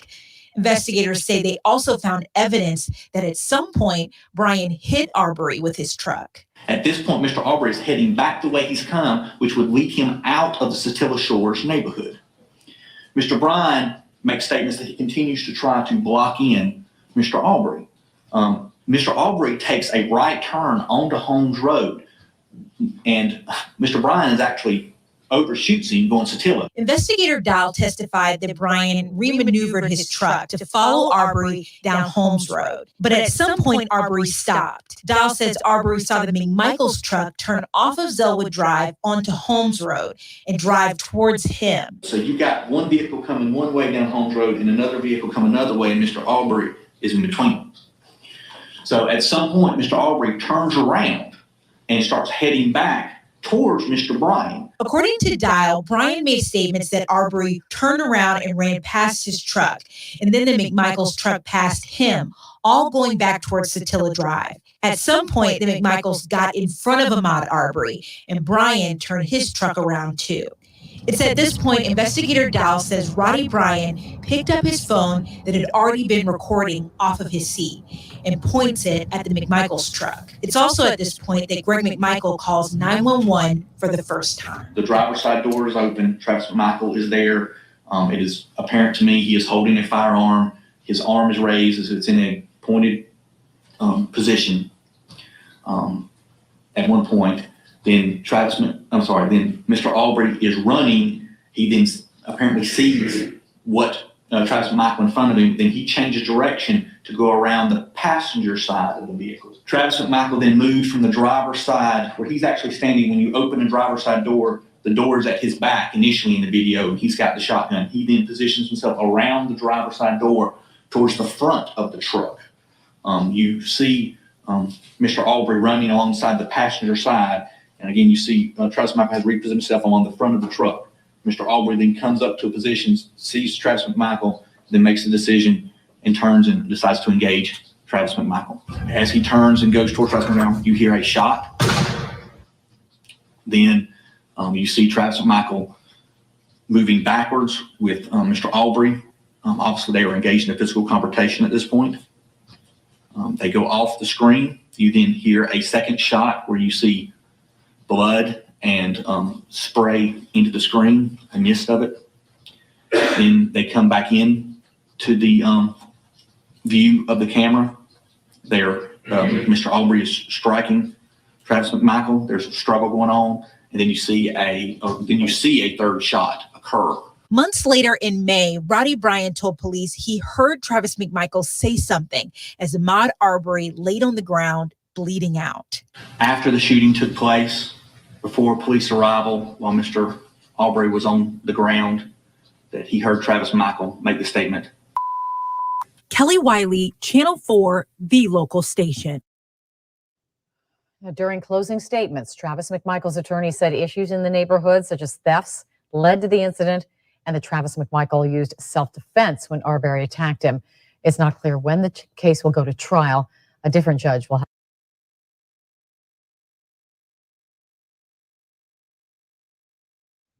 a little bit of backstory. I think we can do better than that, though. It's a little bit of backstory. I don't think anybody really realized how long this took place.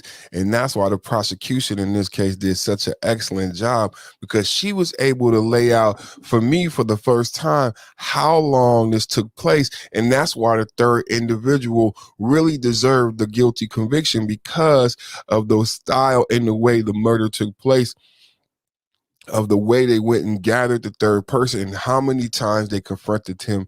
And one of the things I would wonder as that re-encounterment went on is the government did one.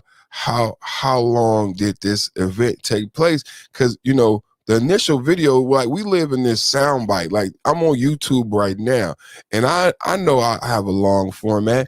Today I put up a short video. Y'all go check that out. It's 15 minutes. I know what y'all want. I know what y'all want. I've been doing my research, but I know I typically do a long format. We weren't in a long format today, but we live in this short soundbite time that we live in. And the initial video that we all saw was a short video. We saw the video of the encounter, much like Kyle Rittenhouse. And then shout out to Girl Behind the Mic, man. Girl Behind the Mic on the Mark Nash.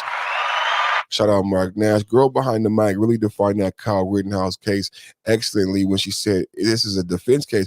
Because I was in the middle of a debate, not a very contentious debate, but just sharing my expertise with the brothers.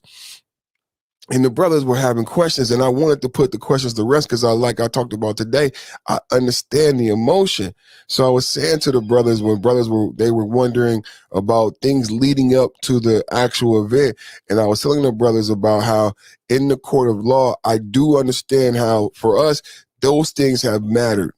These things have been critical, as a matter of fact. But in the Kyle Rittenhouse case, they held the state to the actual encounter. So they weren't able to talk about anything leading up to the encounter, not the time in the bar, not his time in high school. They were only able to deal with the actual encounter. Everybody wanted to deal with what happened when he left the parking lot. Why was he there? How did he get there?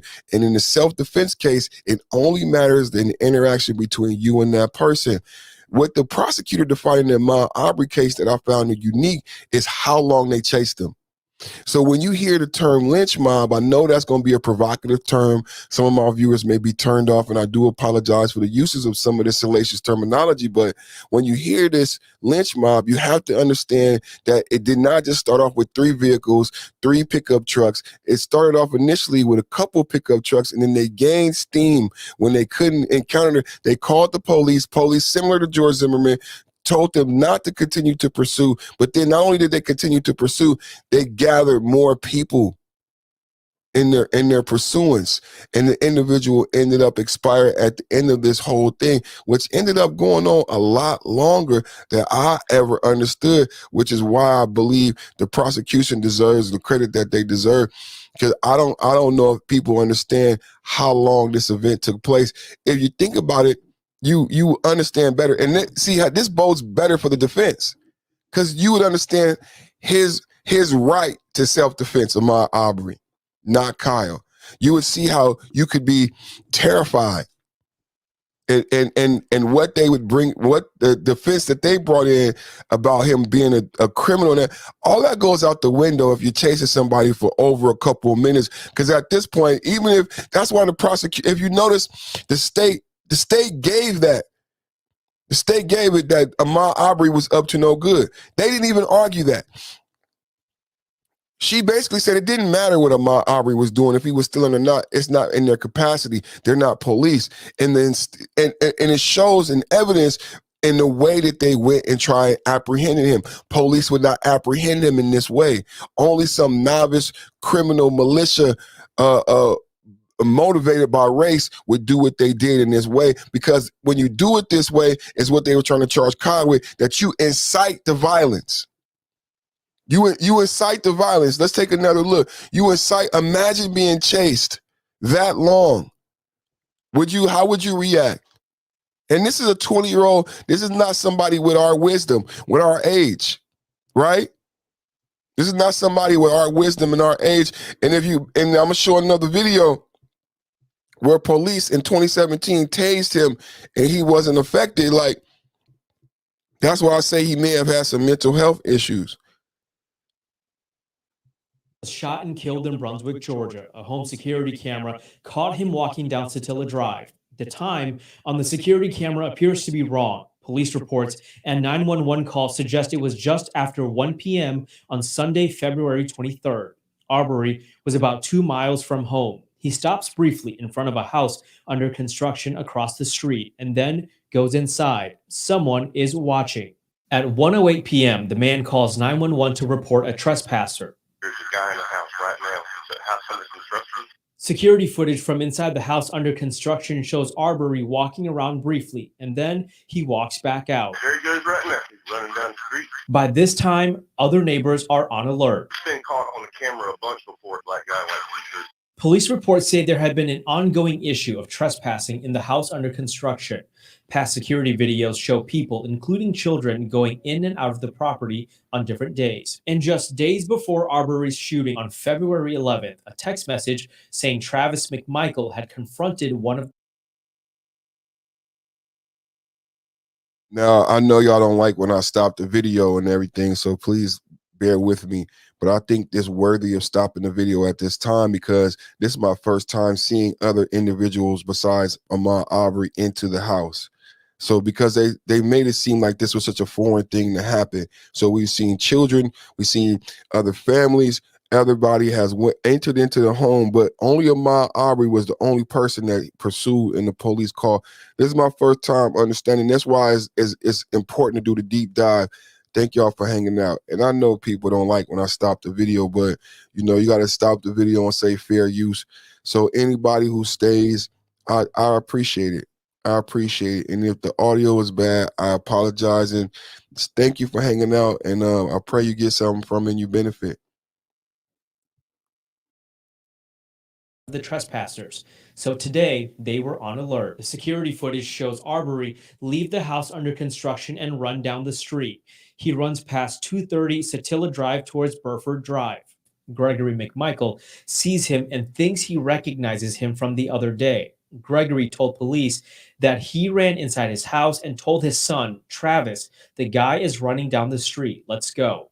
Gregory grabs a pistol and Travis grabs his shotgun. In police interviews, the McMichaels say they didn't know if the man was armed or not. We see the father and son get in a white truck and follow Arbery. There's no public video showing what happened next, but Gregory later told police they followed Arbery down Satilla Drive toward Burford Drive. They followed Arbery down Burford and tried to cut him off. Arbery turned around and started running back towards Satilla Drive. At this point, another neighbor, William Roddy Bryan, joins in the chase. The police report says Roddy Bryan tried to stop Arbery and block him in. The chase continues around the neighborhood for a few minutes. At some point, Roddy starts recording on his cell phone. We see him following Arbery around the trees. The McMichaels are stopped just ahead of Arbery. The 25-year-old is now trapped between the two cars and the three men. While Roddy adjusts the camera, we hear shouting in the background.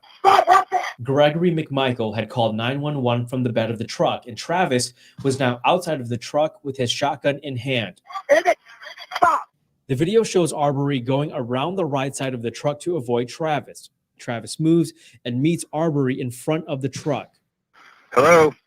The 911 call goes dead. Travis shoots Arbery, and we see the two of them struggling towards the left side of the vehicle. Arbery and Travis struggle with the gun out of the frame. We hear the second gunshot and a plume of smoke. The two struggle back into frame. We hear a third gunshot before Arbery collapses. Travis McMichael later told officers, quote, "If Arbery would have stopped, this wouldn't have happened."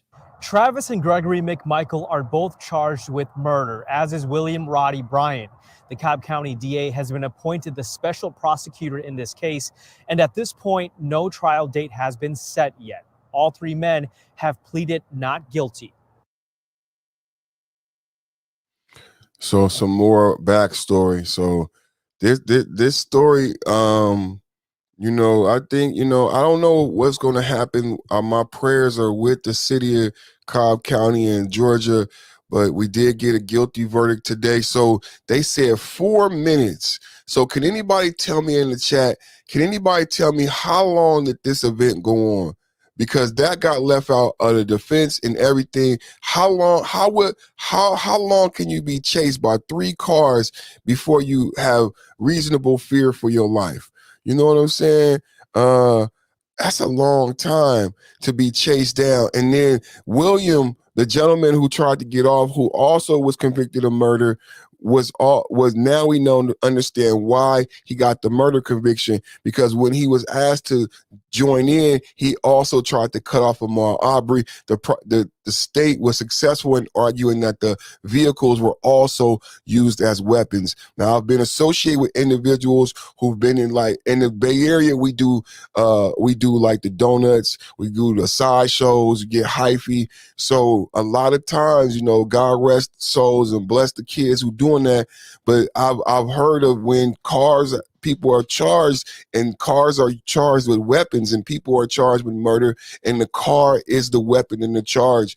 So in California, with this sideshow and that type of driving, that comes along with the Fast and the Furious style of driving. So that argument that the prosecution put forth, that to argue that the actual cars were actual weapons, I think that was a deciding factor.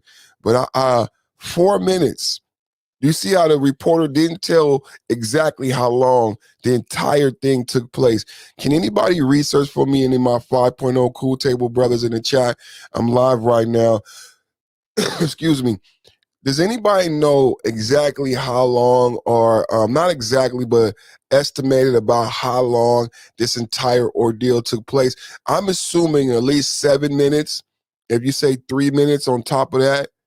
White truck and follow Arbery. There's no public video showing what happened next, but Gregory later told police they followed Arbery down Satilla Drive toward Burford Drive. They followed Arbery down Burford and tried to cut him off. Arbery turned around and started running back towards Satilla Drive. At this point, another neighbor, William Roddy Bryan, joins in the chase. The police report says Roddy Bryan. Okay, everybody, y'all following along. I'll make it big so everybody can follow along. So we got 3 people in this trial, right? 3 people convicted, right? Let's show the picture so everybody can see everybody right now who got convicted, okay? So we got 3 people convicted. It was Travis McMichael, Gregory McMichael, and you keep hearing about William. You see 2 vehicles here. You see the white vehicle, you see the yellow vehicle. The yellow vehicle is William. Now, I'm going to rewind it a little bit so you can understand what took place. The people in the white truck are father and son. The people in the white truck are father and son. It's Travis and Gregory with McMichael. Gregory McMichael is the father who actually asked Travis to go and follow Ahmaud, right?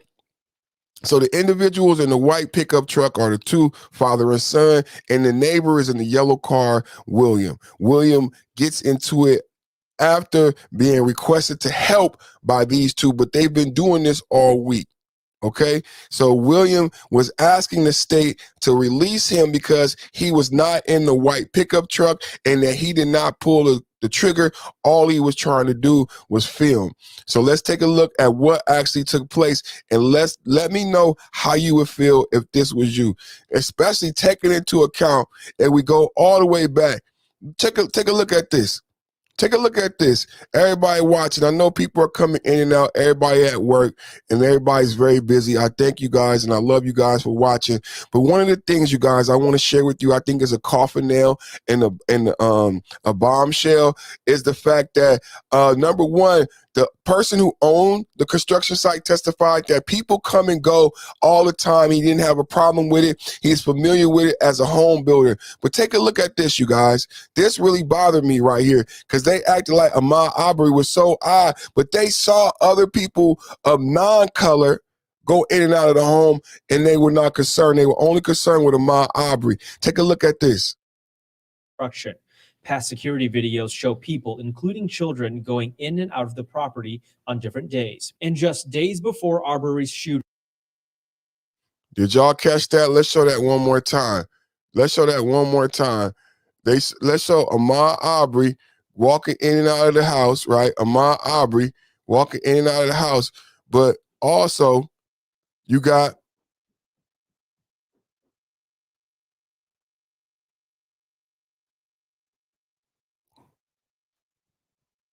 passing in the house under construction. Past security videos show people, including children, going in and out of the property on different days. And just days before Arbery's shooting on February 11th, a text message saying Travis McMichael had confronted one of the trespassers. So today, they were on alert. The security footage shows Arbery leave the house under construction and run down the street. He runs past 230 Satilla Drive towards Burford Drive. Gregory McMichael sees him and thinks he recognizes him from the other day. Gregory told police that he ran inside his house and told his son, Travis, the guy is running down the street. Let's go. Gregory grabs a pistol and Travis grabs his shotgun. In police interviews, the McMichaels say they didn't know if the man was armed or not. We see the father and son get in a white truck and follow Arbery. There's pistol and a shotgun, get in the white truck. So what you don't hear a lot about either is that both men were armed. Both men were armed and both men were past police officer and armed services. So both men armed themselves and got in the pickup truck. no public video showing what happened next. But Gregory later told police they followed Arbery down Satilla Drive toward Burford Drive. They followed Arbery down Burford and tried to cut him off. Arbery turned around and started running back towards Satilla Drive. At this point, another neighbor, William Roddy Bryan, joins in the chase. The police report says Roddy Bryan tried to stop Arbery and block him in. The chase continues around the neighborhood for a few minutes. The chase continues around the neighborhood for a few minutes. We're going to pause it right there with this visual. We're going to pause it right there with this visual. The chase continues. Oh, this is a year ago. This is the backstory. What's up, Ken? Kenneth Ross Jr. in the building. So, Ken, we showed the verdict today. The verdict came out guilty. And so Alonzo Hall, the brother above you, he's a financial all-star. If you're looking to do some estate planning or you're looking to purchase some life insurance for somebody who's very intelligent about the issue, is going to be honest with you and forthright, Alonzo Hall is the guy you want to speak to. Check out his channel, subscribe to him. But in our conversation about the guilty verdict, we were talking about the backstory. And I said, you know what? This is an excellent context for the conversation today, is the actual backstory. Because I don't know if everybody knows exactly what happened that day. Does everybody? I didn't know it took place over a matter of several minutes. That's a long time to be chased by one vehicle with two people with a gun. And then you get joined by now it's 2 pickup trucks, people chasing you potentially with guns. I didn't know that. I didn't know that there was video of white people going in and out the house like it was just regular doings. So me and Alonzo was like, let's take a look at the backstory, because I wanted to really understand what took place, because Alonzo said it took place over a year ago. I didn't know it took place that long ago. Rogish, what's up, my brother Rogish? Rogish said manhunt. So this, I thought Al Sharpton, I'm not a big fan of Al Sharpton and Benjamin Crump, you know? And I felt like when they said lynch mob, they were being salacious, and I don't want any more protests. I want to be, you know, I think we got to come together as an American people right now with what's going on in the world. You know what I mean? We need to be together strong as an American citizenry. So I didn't really like that. But when you watch the video, you understand why someone of his age and his ilk and his experience used the term lynch mob, and why my brother just used the term manhunt. Okay, that's what's up. We need to understand the full case. It is messed up. 3 minutes is one round of boxing, collapse most people. You be winded. And Ahmaud Arbery was running at full speed. Good point. And then after 7 minutes of being chased down, he gets into a physical altercation with somebody with a shotgun. I didn't understand that. Rogish, what I said was, we live in the time of a soundbite. TikTok. You know what I'm saying? 15 seconds. The rap music, a long rap song is 1 minute and 58 seconds. So when we first saw the video, much like the Kyle Rittenhouse trial, we only saw the point of contact, because that's how YouTube and Facebook sells their ads. Everything is packaged in the way for the algorithm. My long format today is not conducive to the algorithm. So when we saw the video of Kyle Rittenhouse, we saw 15 seconds and we made a judgment. When we saw the video of Ahmaud Arbery, we saw 15 seconds and we made a judgment. Look at this picture here. Look, how would you feel if this was your son? I keep saying I got 20-year-old sons. 2 pickup trucks. But let's go back. Let's rewind it, because I want somebody to get angry. Because I want somebody, because it's going to be some sympathetic people out there making comparisons. Look at this video. Look at what happened. Look at what they said. They got in the truck with guns. Let's go. Gregory grabs a pistol and Travis grabs his shotgun. In police interviews, the McMichaels say they didn't know if the man was armed or not. We see the father and son get in a white truck and follow Arbery. There's no public video showing what happened next, but Gregory later told police they followed Arbery down Satilla Drive toward Burford Drive. They followed Arbery down Burford and tried to cut him off. Arbery turned around and started running back towards Satilla Drive. At this point, another neighbor, William Roddy. Y'all following this? So, I mean, because a lot of times these cases have helped so much. YouTube, everything, because we've talked, I know my Black Pill brother, Rogish, is saying, man, a lot of times we might say things like this and people not listen to us, people not believe us, people not understand. He's running away for his life. We can say that now because he lost his life and they're guilty. Y'all with me? I'm not trying to be a bad guy, y'all. We can say that now. We can say he was running for his life. I mean, it's obvious by this visual, but we can say it now. Ahmaud Arbery was running for his life. He died. They're guilty of murdering him. So he was running for his life. He was trying to get away on Bruford. He doubled back on him, and then another pickup truck got involved. Bryan joins in the chase. The police report says Roddy Bryan tried to stop Arbery and block him in. The chase continues around the neighborhood for a few minutes. At some point, Roddy starts recording on his cell phone. We see him following Arbery around the trees. The McMichaels are stopped just ahead of Arbery. The chase continues around the neighborhood for a few minutes, but he doesn't say how long it had already ensued. The chase continues after they think about what he's saying, because this is why I need your help. I need my YouTube geniuses. I need my YouTube detectives to help me out, because from what I intimate what he said, it continued a few minutes after two vehicles had joined the chase. Did you guys hear the same thing I heard?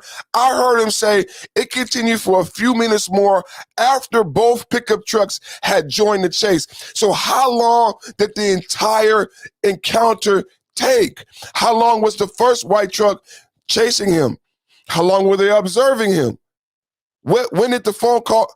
Can somebody help me out? Because that helps define this whole manhunt, lynch mob, and what really took place. And they never should have been given the right to self-defense. If these are the chain of events in the account, and they chased him down like a dog for over 10 minutes and tried to wear him down without the police, with guns and multiple vehicles for one man, I don't know if everybody understood that. Did everybody understand that? 25-year-old is now trapped between the two cars and the three men. While Roddy adjusts the camera, we hear shouting in the background. Gregory McMichael had called 911 from the bed of the truck, and Travis was now outside of the truck with his shotgun in hand. The video shows Arbery going around the right side of the truck to avoid Travis. Travis moves and meets Arbery in front of the truck. Hello? The 911 call goes dead. Travis shoots Arbery, and we see the two of them struggling towards the left side of the vehicle. Arbery and Travis struggle with the gun out of the frame. We hear the second gunshot and a plume of smoke. The two struggle back into frame. We hear a third gunshot before Arbery collapses. Travis McMichael later told officers, quote, "If Arbery would have stopped, this wouldn't have happened." Travis and Gregory McMichael are both charged with murder. Man, shout out to we got somebody new in the chat. Michael Kennedy, thank you for coming through, brother. Make sure you subscribe. Thank you for your opinion, man. My name is Perfect, and what I say, Michael, is I'm perfect, I'm not right. So I pray for you and your family. Have a good holiday, and please understand I'm not right. I'm an opinionated asshole like everybody else. I do my best to present the facts equally, and I pray over my message. I'm a God-fearing husband and father. I believe in God first. This podcast is about father power. I believe in educating fathers, no matter what your race, and being strong Americans and being strong fathers and leading our community back to a different time. You know, when it comes down to this, what I've focused on in this case is that Kyle Rittenhouse is somebody's son. He's 16.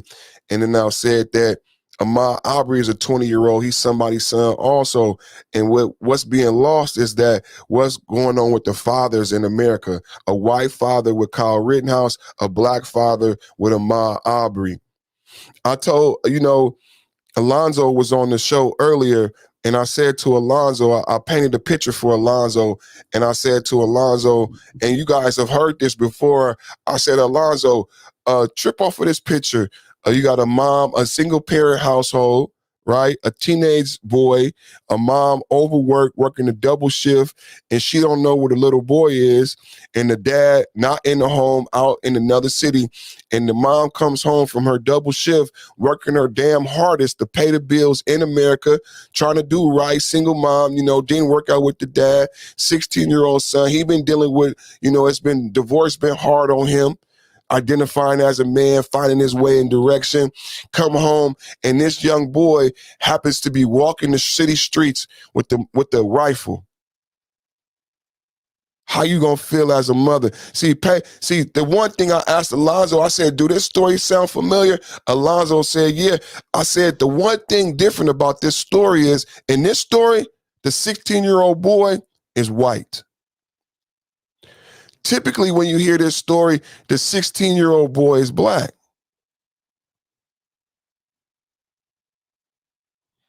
And we call him a super predator. And we create 3 strikes, and we put him in prison and we throw him away. See, I understand the way the man felt on the Art New Style panel. I'm with you. I understand, because it's the same mathematics, but we got to get to that part. That's the conversation I want to have. That's the conversation I want them to have on the Art New Style panel. Father power. Father power.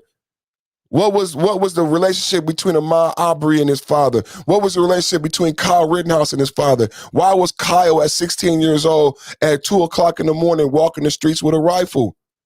It may have something to do with the breakdown of American families, and it's not just unique to black families anymore. It's not just unique to the inner city. So we can't just chalk it up as if black boys are some unique anomaly. There's actually there's a recipe to this. And now that we have Kyle Rittenhouse, we can identify the recipe. I'm not saying Kyle Rittenhouse is a bad guy. Kyle Rittenhouse is I'm not saying that. I'm saying that all of the black boys that got thrown away and called super predators, who dealt with the same mathematics as Kyle in these broken homes, trying to identify with their masculinity, trying to find a direction, joining an organization to feel like they're part of something. Kyle had the rifle and he joined that organization to feel like he was part of something. He was protecting his neighborhood, much like the young black man in the inner city who joined the organization to protect their neighborhood, to feel a part of something, but they're found guilty of a crime. They're charged as grown men. But see, there's a conversation about these 2 trials that we've left out. But my focus as father power is focusing on the fathers. It's focusing on the sons. It's connecting the fathers back to the sons. It's having the fathers, when they look at this story, understand how important it is to have the relationship with the son, to have a son have direction. I gave my son certain names. Being that example, have mothers understand the power of divorce, what these separate homes are doing to children. For so long, fathers in the inner city have gone to criminal court, child support court, and said, this is unfair. You're breaking up the homes. You're affecting young children.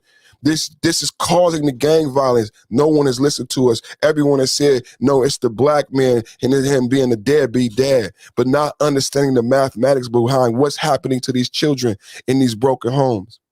I told you a story about Tommy Sotomayor. And Tommy Sotomayor talking to a group of white men, and one of the white men stood up and said, Tommy, I've been watching you. I support you.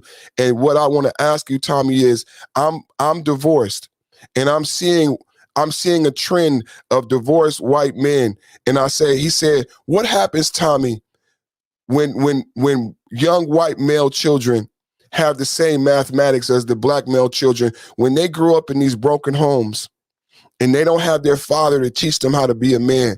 But these young white male children have more access, Tommy. They have more access to do more damage. What do you think America looks like? And Tommy was taken aback. See, as a black man, we hadn't thought about that. We've been trying to help ourselves, but now this problem has seeped into the white America, to the middle America, and white men have said, you know what? I don't need to be enemies with my black brother anymore. We need to work together and understand that this feminism, this divorce rate going up, how will it affect my children? How will it affect my children who want to identify with a group? How will it affect a white child who has more access to weaponry? How will that look in society? Now we have to really talk about, does father power mean to you?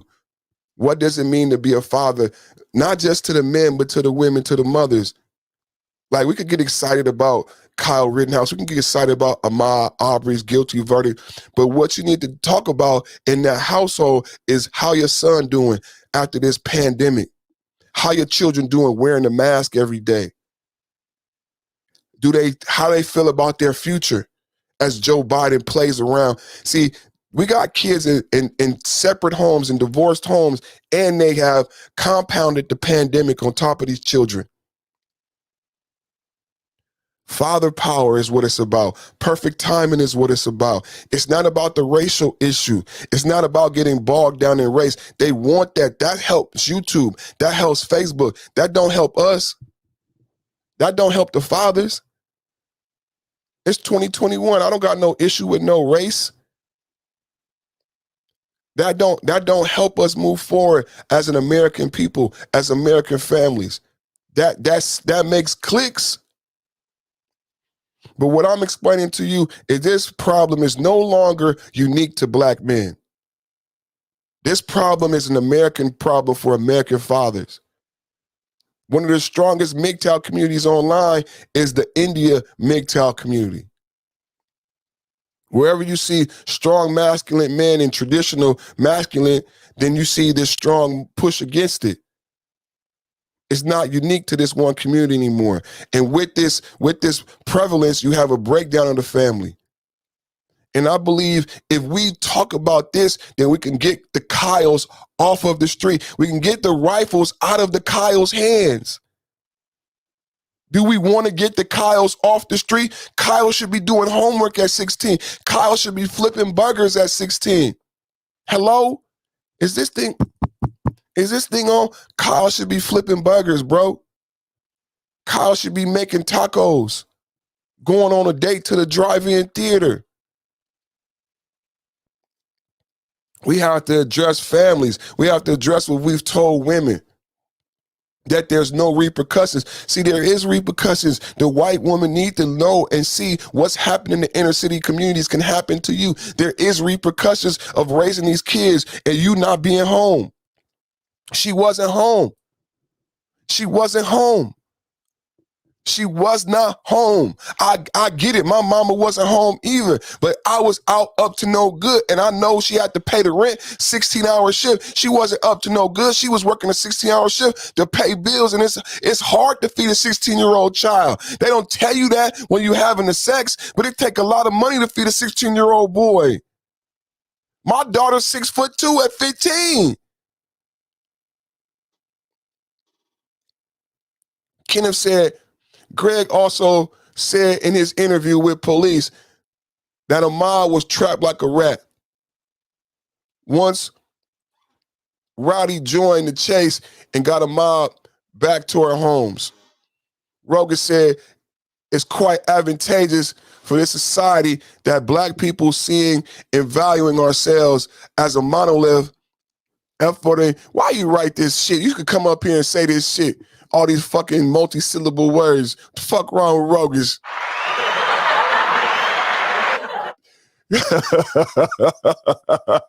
It's quite advantageous for this society that black people seeing and valuing ourselves as a monolith, affording for oh man, you killed me again. Akron. Bud, you gotta read that, bud. I should have ignored that. I may embarrass myself. Has been eroded. One more. Give my brother Sugar. Hey, you won the award for the most multiple syllable words in the sentence, man. The most multiple syllable words in the sentence, man. And he used them in proper context. And he know what the fuck he talking about. That's my good brother, Rugged Son, man. Shout out to my good brother, man. From the majority of our minds, tribal matters matter, man. Tribal matters matter. But and Rogus makes a good point about us not being a monolith. We 5.0 is an example of that. You know, even though I've created 5.0, I go on rants on 4.0 and other iterations, but not really. Sometimes I do when I see them, on a sucker shit. But what I realize is water finds its own level, and 4.0 continues to do 4.0 shit. You know how they say the Clippers is gonna clip. 4.0 continues to do 4.0 shit. You know what I'm saying? So that's why you might not find me on certain panels. I get I get entertained by it, but they still talking about the same rigmarole, you know, the dating aspects and how to say hello and how to get her phone number in 2021. I mean, shout out to 300 Warrior. I mean, we talking about doomsday prepping. I mean, we talking about, you know, getting beans and rice and solar panels and inverters. And, you know, it's 2021 and it's about to be 2022. Cat's still talking about, you know, this is how you give her your phone number. And I'm like, really? So it's like, you know, nah, we not a monolith. And what I realize is like 5.0, I accept everybody at they level, man. Nobody, you know, I'm not pointing a finger at nobody. Whatever level you come to us, man, that's how you come to us. And I bless you for that. And hey, shout out to my sister Toya too, to make sure y'all get them Yeah, what kind of sentence was that, Toya? Let's read it again. It's quite advantageous for this society that Black people, seeing and valuing ourselves as a monolith, efforting for accurate has been eroded from the majority of our minds. Tribal matters matter. Roguish.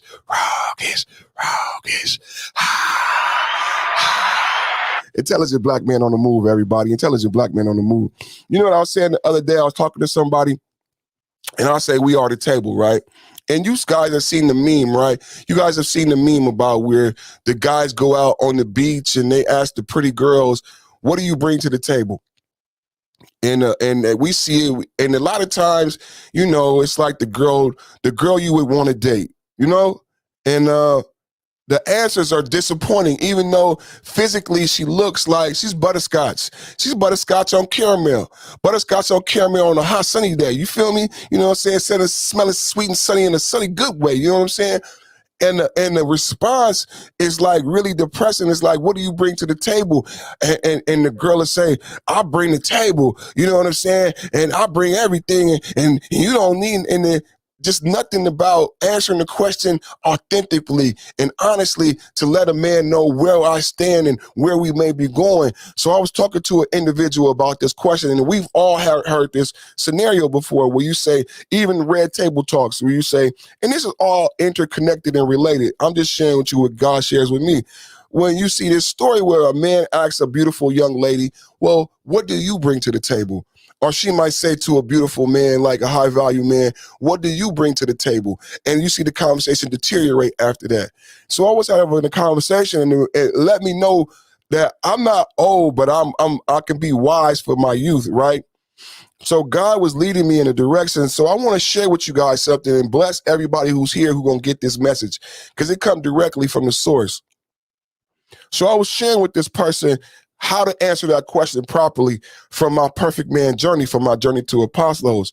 So what do you bring to the table? So I share with them my Watch Your Taco Tuesday concept. And the Watch Your Taco Tuesday concept comes down to my perverted relationship with perfection. So how do you get perfection? I said, perfection is the watercolor, right?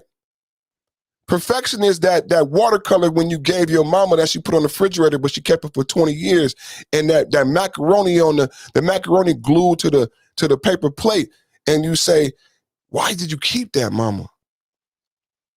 To mama, that's perfect. It get no Van Gogh, no Basquiat, no nothing is better than that. No Da Vinci, nothing is better than this macaroni put on the paper by her son.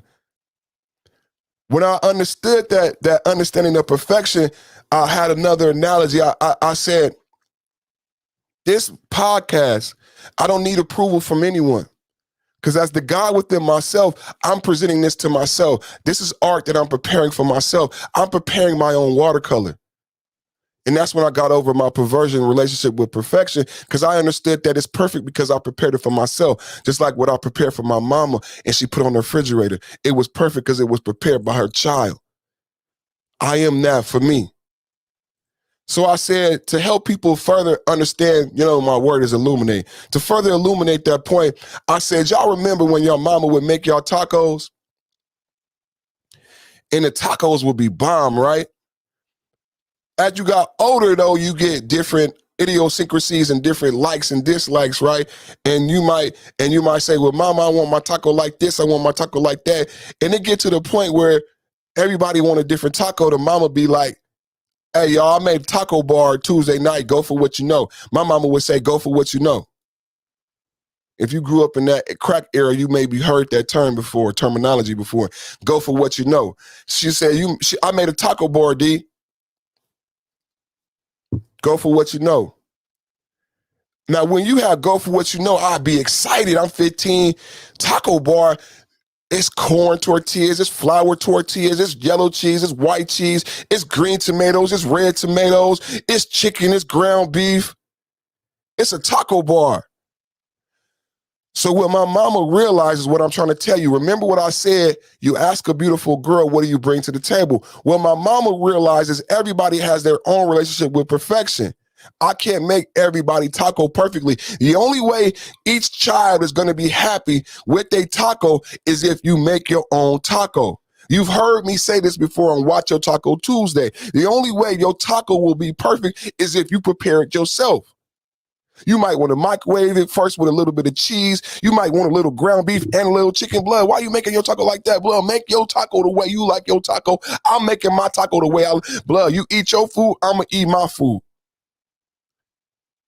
It's perfect. When I sit down and eat, everybody quiet. At the taco bar, we ain't chopping up nobody because everybody made their taco. So what is the proper answer? I'm teaching the young lady how to answer the question as I'm teaching her about Watch a Taco Tuesday and the perverted relationship with perfection that we have. The only way to have perfection is to prepare your own taco. So what I've given you the answer already, 5.0. What is the answer? What is the answer, 5.0? What do you bring to the table? What is the answer when someone asks you, a potential mate, a potential business partner? I ain't gonna tell y'all. Y'all fickle as I could be.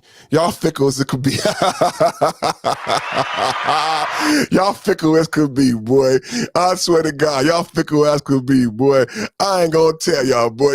Y'all fickle as could be, boy. I tell you, boy, you two, y'all fickle as a pickle, boy. Fickle as a pickle, boy.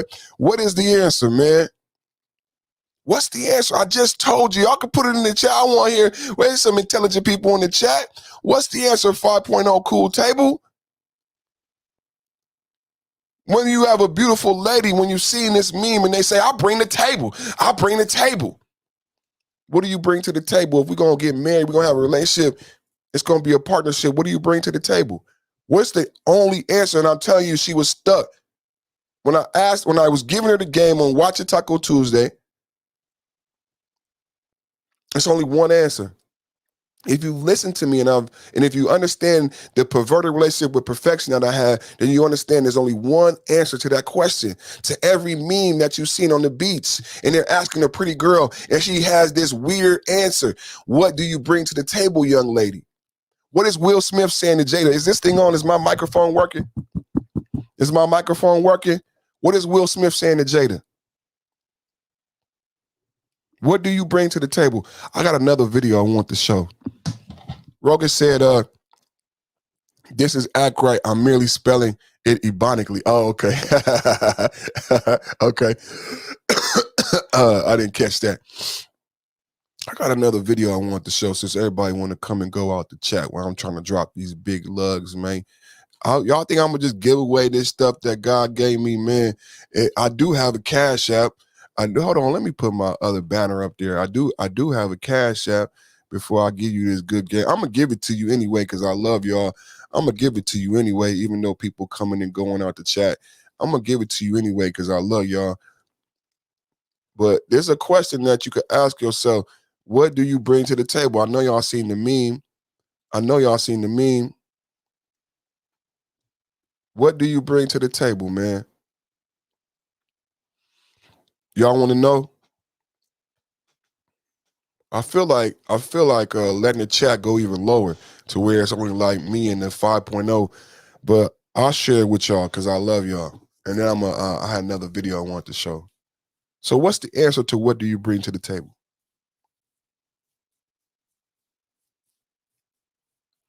Do do do do do do do Do do do do do do do do do do. You bring your own plate.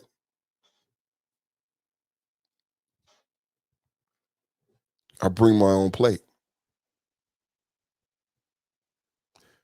What is Will asking Jada?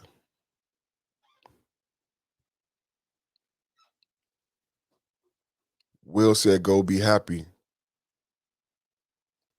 The question when the relationship and the partnership, because it's a question about equal partners and does the other person understand equal partnership in a business or relationship? So the question is, what do you bring to the table? You have to understand, I said submit is the root word to submission. She won't submit because you don't have a mission. You have to understand the root of the question. Why is he asking you this question? He's trying to probe you, understanding whether your wife material, can you be the mother of my children? What do you bring to the table? Husband, wife, what do you bring to the table? Brother, partner, what do you bring to the table? I bring my own plate. Yeah, think about the taco bar. Think about perfection. Think about what Will is asking Jada. God is good, man. God just be moving me in these areas, and if you hear, you get the blessing. Because, people only watch for 15 minutes, so they won't get this blessing. If they wasn't here live, they won't get this blessing. They'll watch that meme. They'll be at a party this holiday season, and someone will be talking that cash shit about what they bring to the table, and they will not know because they will not be privy to this blessing. God moves in mysterious ways. He know who he want to sprinkle this good game on because he made me the pastor. He made me the head of 5.0, and that might fuck some people up because they might not want to follow. Black men got an issue with following, especially prominent leaders. But the next time those in the room now, in the ears and eyes of God, when you hear that, you're going to remember perfect timing what he said. You're going to understand it differently. When you hear Will Smith in the red table, you're going to understand it differently. What do you bring to the table? I bring my own plate. What? I bring my own plate. It's a metaphor, right? Y'all, is this thing on? It's a metaphor, right? It's a metaphor, right? I bring my own plate, husband. I bring my own plate, wife. I bring my own plate, brother. I bring my own plate, partner. We're going to sit down. We're going to have a meal. We're going to share. We're going to convene. This is a relationship. We're going to have a meal together. We're going to break bread. What do you bring to the table? I'm asking because I've been feeding everybody. Watching your taco. What do you bring to the table? I bring my own plate. I told you about the taco bar. When it comes down to the relationship, the table is the relationship. It's a metaphor. Life is the taco bar. Ain't you heard that before? Life is a buffet. It's a baller's paradise. Balling out there. We balling. It's a baller's paradise. It's a taco bar.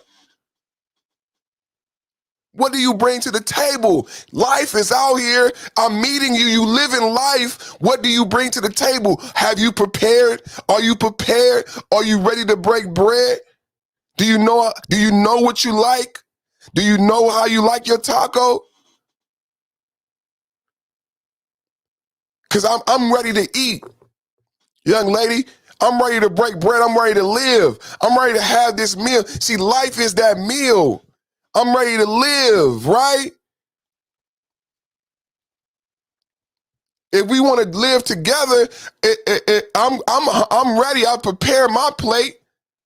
It's a perfection because I made it for myself. I made it. So next time this holiday season, when you hear that question, what do you bring to the table? Just be quiet. See what they say. Just be quiet. Don't tell them what I told you. Just be quiet. Listen to the people. Look at their life when they say I bring the table because they don't understand the metaphor. They don't understand the metaphor. I bring the table. They don't understand the metaphor. The relationship is the table. What do you bring to the table?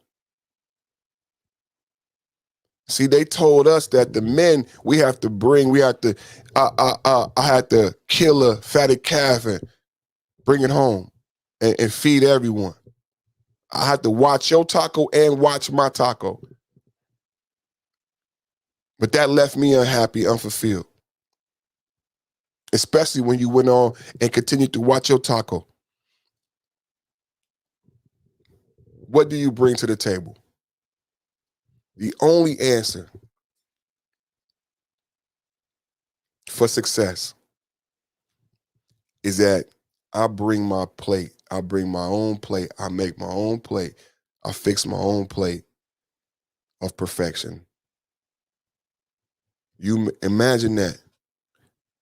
You make your plate to your desired liking, and you have reached a certain skill level, and you have reached a level in your life that you can buy and attain whatever you want. So your plate is that. I'm bring my plate. I make my own plate. Now we can conjoin. Now we can couple. Now we live this blessed life together. Now we can break bread and be blessed.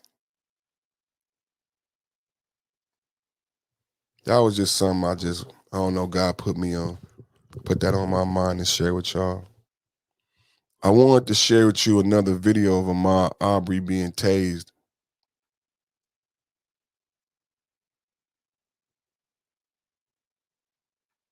I remember seeing this video just so we could get just still more backstory. There's still more backstory of Ahmaud. I remember seeing this when the story first came out. And this is again, I'm showing this for father power. So I need to understand, and I want us to understand and be concerned about this young man and his father and his mother, and rest in peace to him, but be concerned more about fathers. Be concerned more about fathers.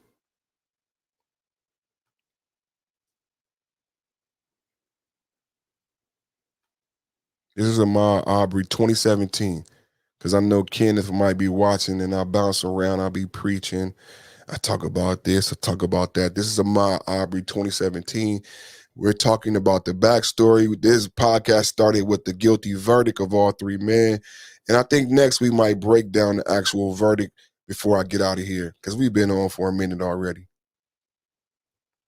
Thank y'all. You're not allowing me to search your car? You can't go in my shit. I'm not asking you. Just don't reach the car, man. You can't. Hands out of your pocket. Down. Warning, down. Stay on the ground. Just stay on the ground, okay?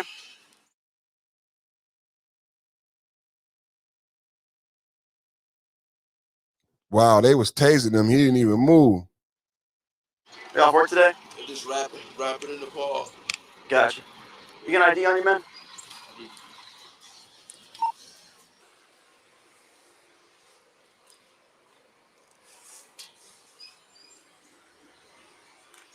All right, thanks, man.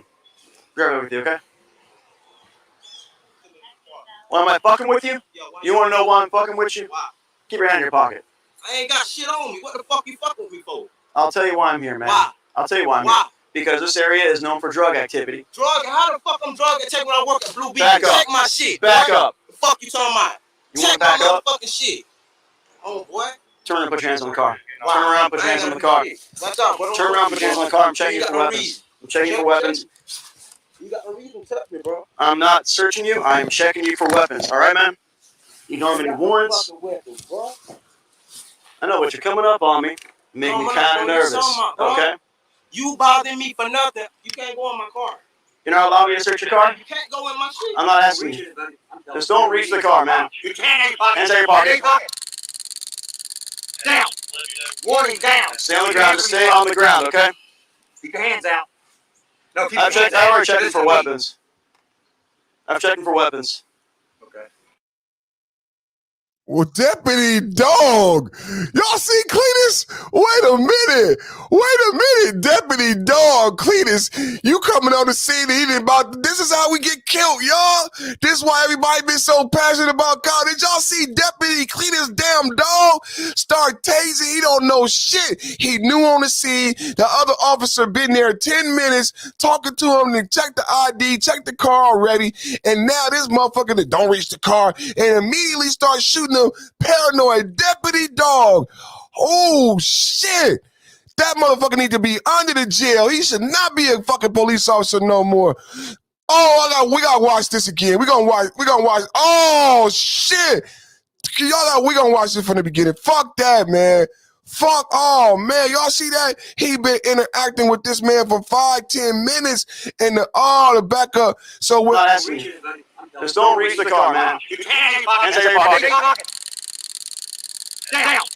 Warning, down. Stay on the ground. He put his hand, he been following oh man. So when you see this, you don't realize, again, you just see oh man. Stay on the ground, okay?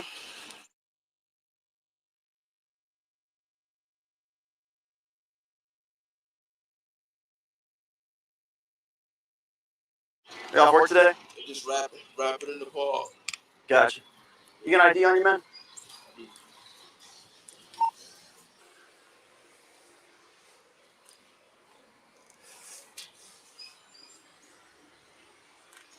Oh, thanks, man. Grab it with you, okay? Why am I fucking with you? You want to know why I'm fucking with you? Keep your hand in your pocket. I ain't got shit on me. What the fuck you fucking with me for? I'll tell you why I'm here, man. Why? I'll tell you why I'm here. Because this area is known for drug activity. Drug? How the fuck I'm drug activity when I work at Blue Beach? Back up. Check my shit. Back up. The fuck you talking about? You Check want to back my up? motherfucking shit. Oh, boy. Turn around and put your hands on the car. Why? Turn around and put your hands on the car. What's up? Turn around and put your hands on the car. I'm checking you for weapons. I'm checking you for weapons. You got no reason to touch me, bro. I'm not searching you. I'm checking you for weapons. All right, man? You don't have any warrants? Weapons, bro. I know, but you're coming up on me. Making me kind of nervous. Okay? You bothering me for nothing. You can't go in my car. You're not allowing me to search your car? You can't go in my shit. I'm not asking you. Just don't reach the car, man. You can't have your pocket. Hands out your pocket. Down. Warning, down. Stay on the ground. Just stay on the ground, okay? Keep your hands out. No, keep I've already checked him for weapons. I've checked him for weapons. Okay. I'm trying to ease my mind. I'm rapping. I rap, bro. I rap. I got you, man. But when you run up on me and you get really jumpy, that's going to make me nervous, too. Aggravate my day. I got 1 day off a week. 1 day. Okay. 1 day off a week. I'm trying to chill on my day off, bro. I'm up early in the morning trying to chill. He was very aggravated. Malfunction? Yeah, that was... I tried to tase him. You did try to tase him? Yeah. It got to the point where you had to tase him? Well, it was, I didn't realize he'd already patted him down for weapons, and I could see there's... What? I couldn't live out here, man. I could not live out here. Now, these police officers are cartoon characters. Is everybody seeing what the fuck I'm seeing? Do you hear these clowns? Oh my God, he just admitted this shit. Fire him. Ain't that he just admitted on camera he violated his rights? He tased him. Now he could be dead right now. He should not. Oh my God. Oh my God. Oh my God. Is anybody listening? Is this thing on? Man, I'm gonna end the stream, man. I'll be back, man. Y'all. like a wallet or something, and I could see him going like that. He had a big heavy coat on, and he just wasn't moving fast enough. He had a big, heavy coat on. He wasn't moving fast enough. No, you were ignorant to the facts. You were ignorant to the facts. You were completely ignorant. You were completely ignorant to the facts. That's horrible, bro. That's horrible, bro. Yo, oh, man. That's horrible, bro. Hey, man, great podcast today, everybody. Everybody give yourself a hand of applause. We're going to say our prayer. We're going to get out of here, man. We're going to say a prayer. We're going to get out of here, man. God, thank you so much for another day, another opportunity to be blessed to come before you and your flock. and to heighten your words. Thank you for allowing me to be have this voice, and thank you for divinely inspiring my message.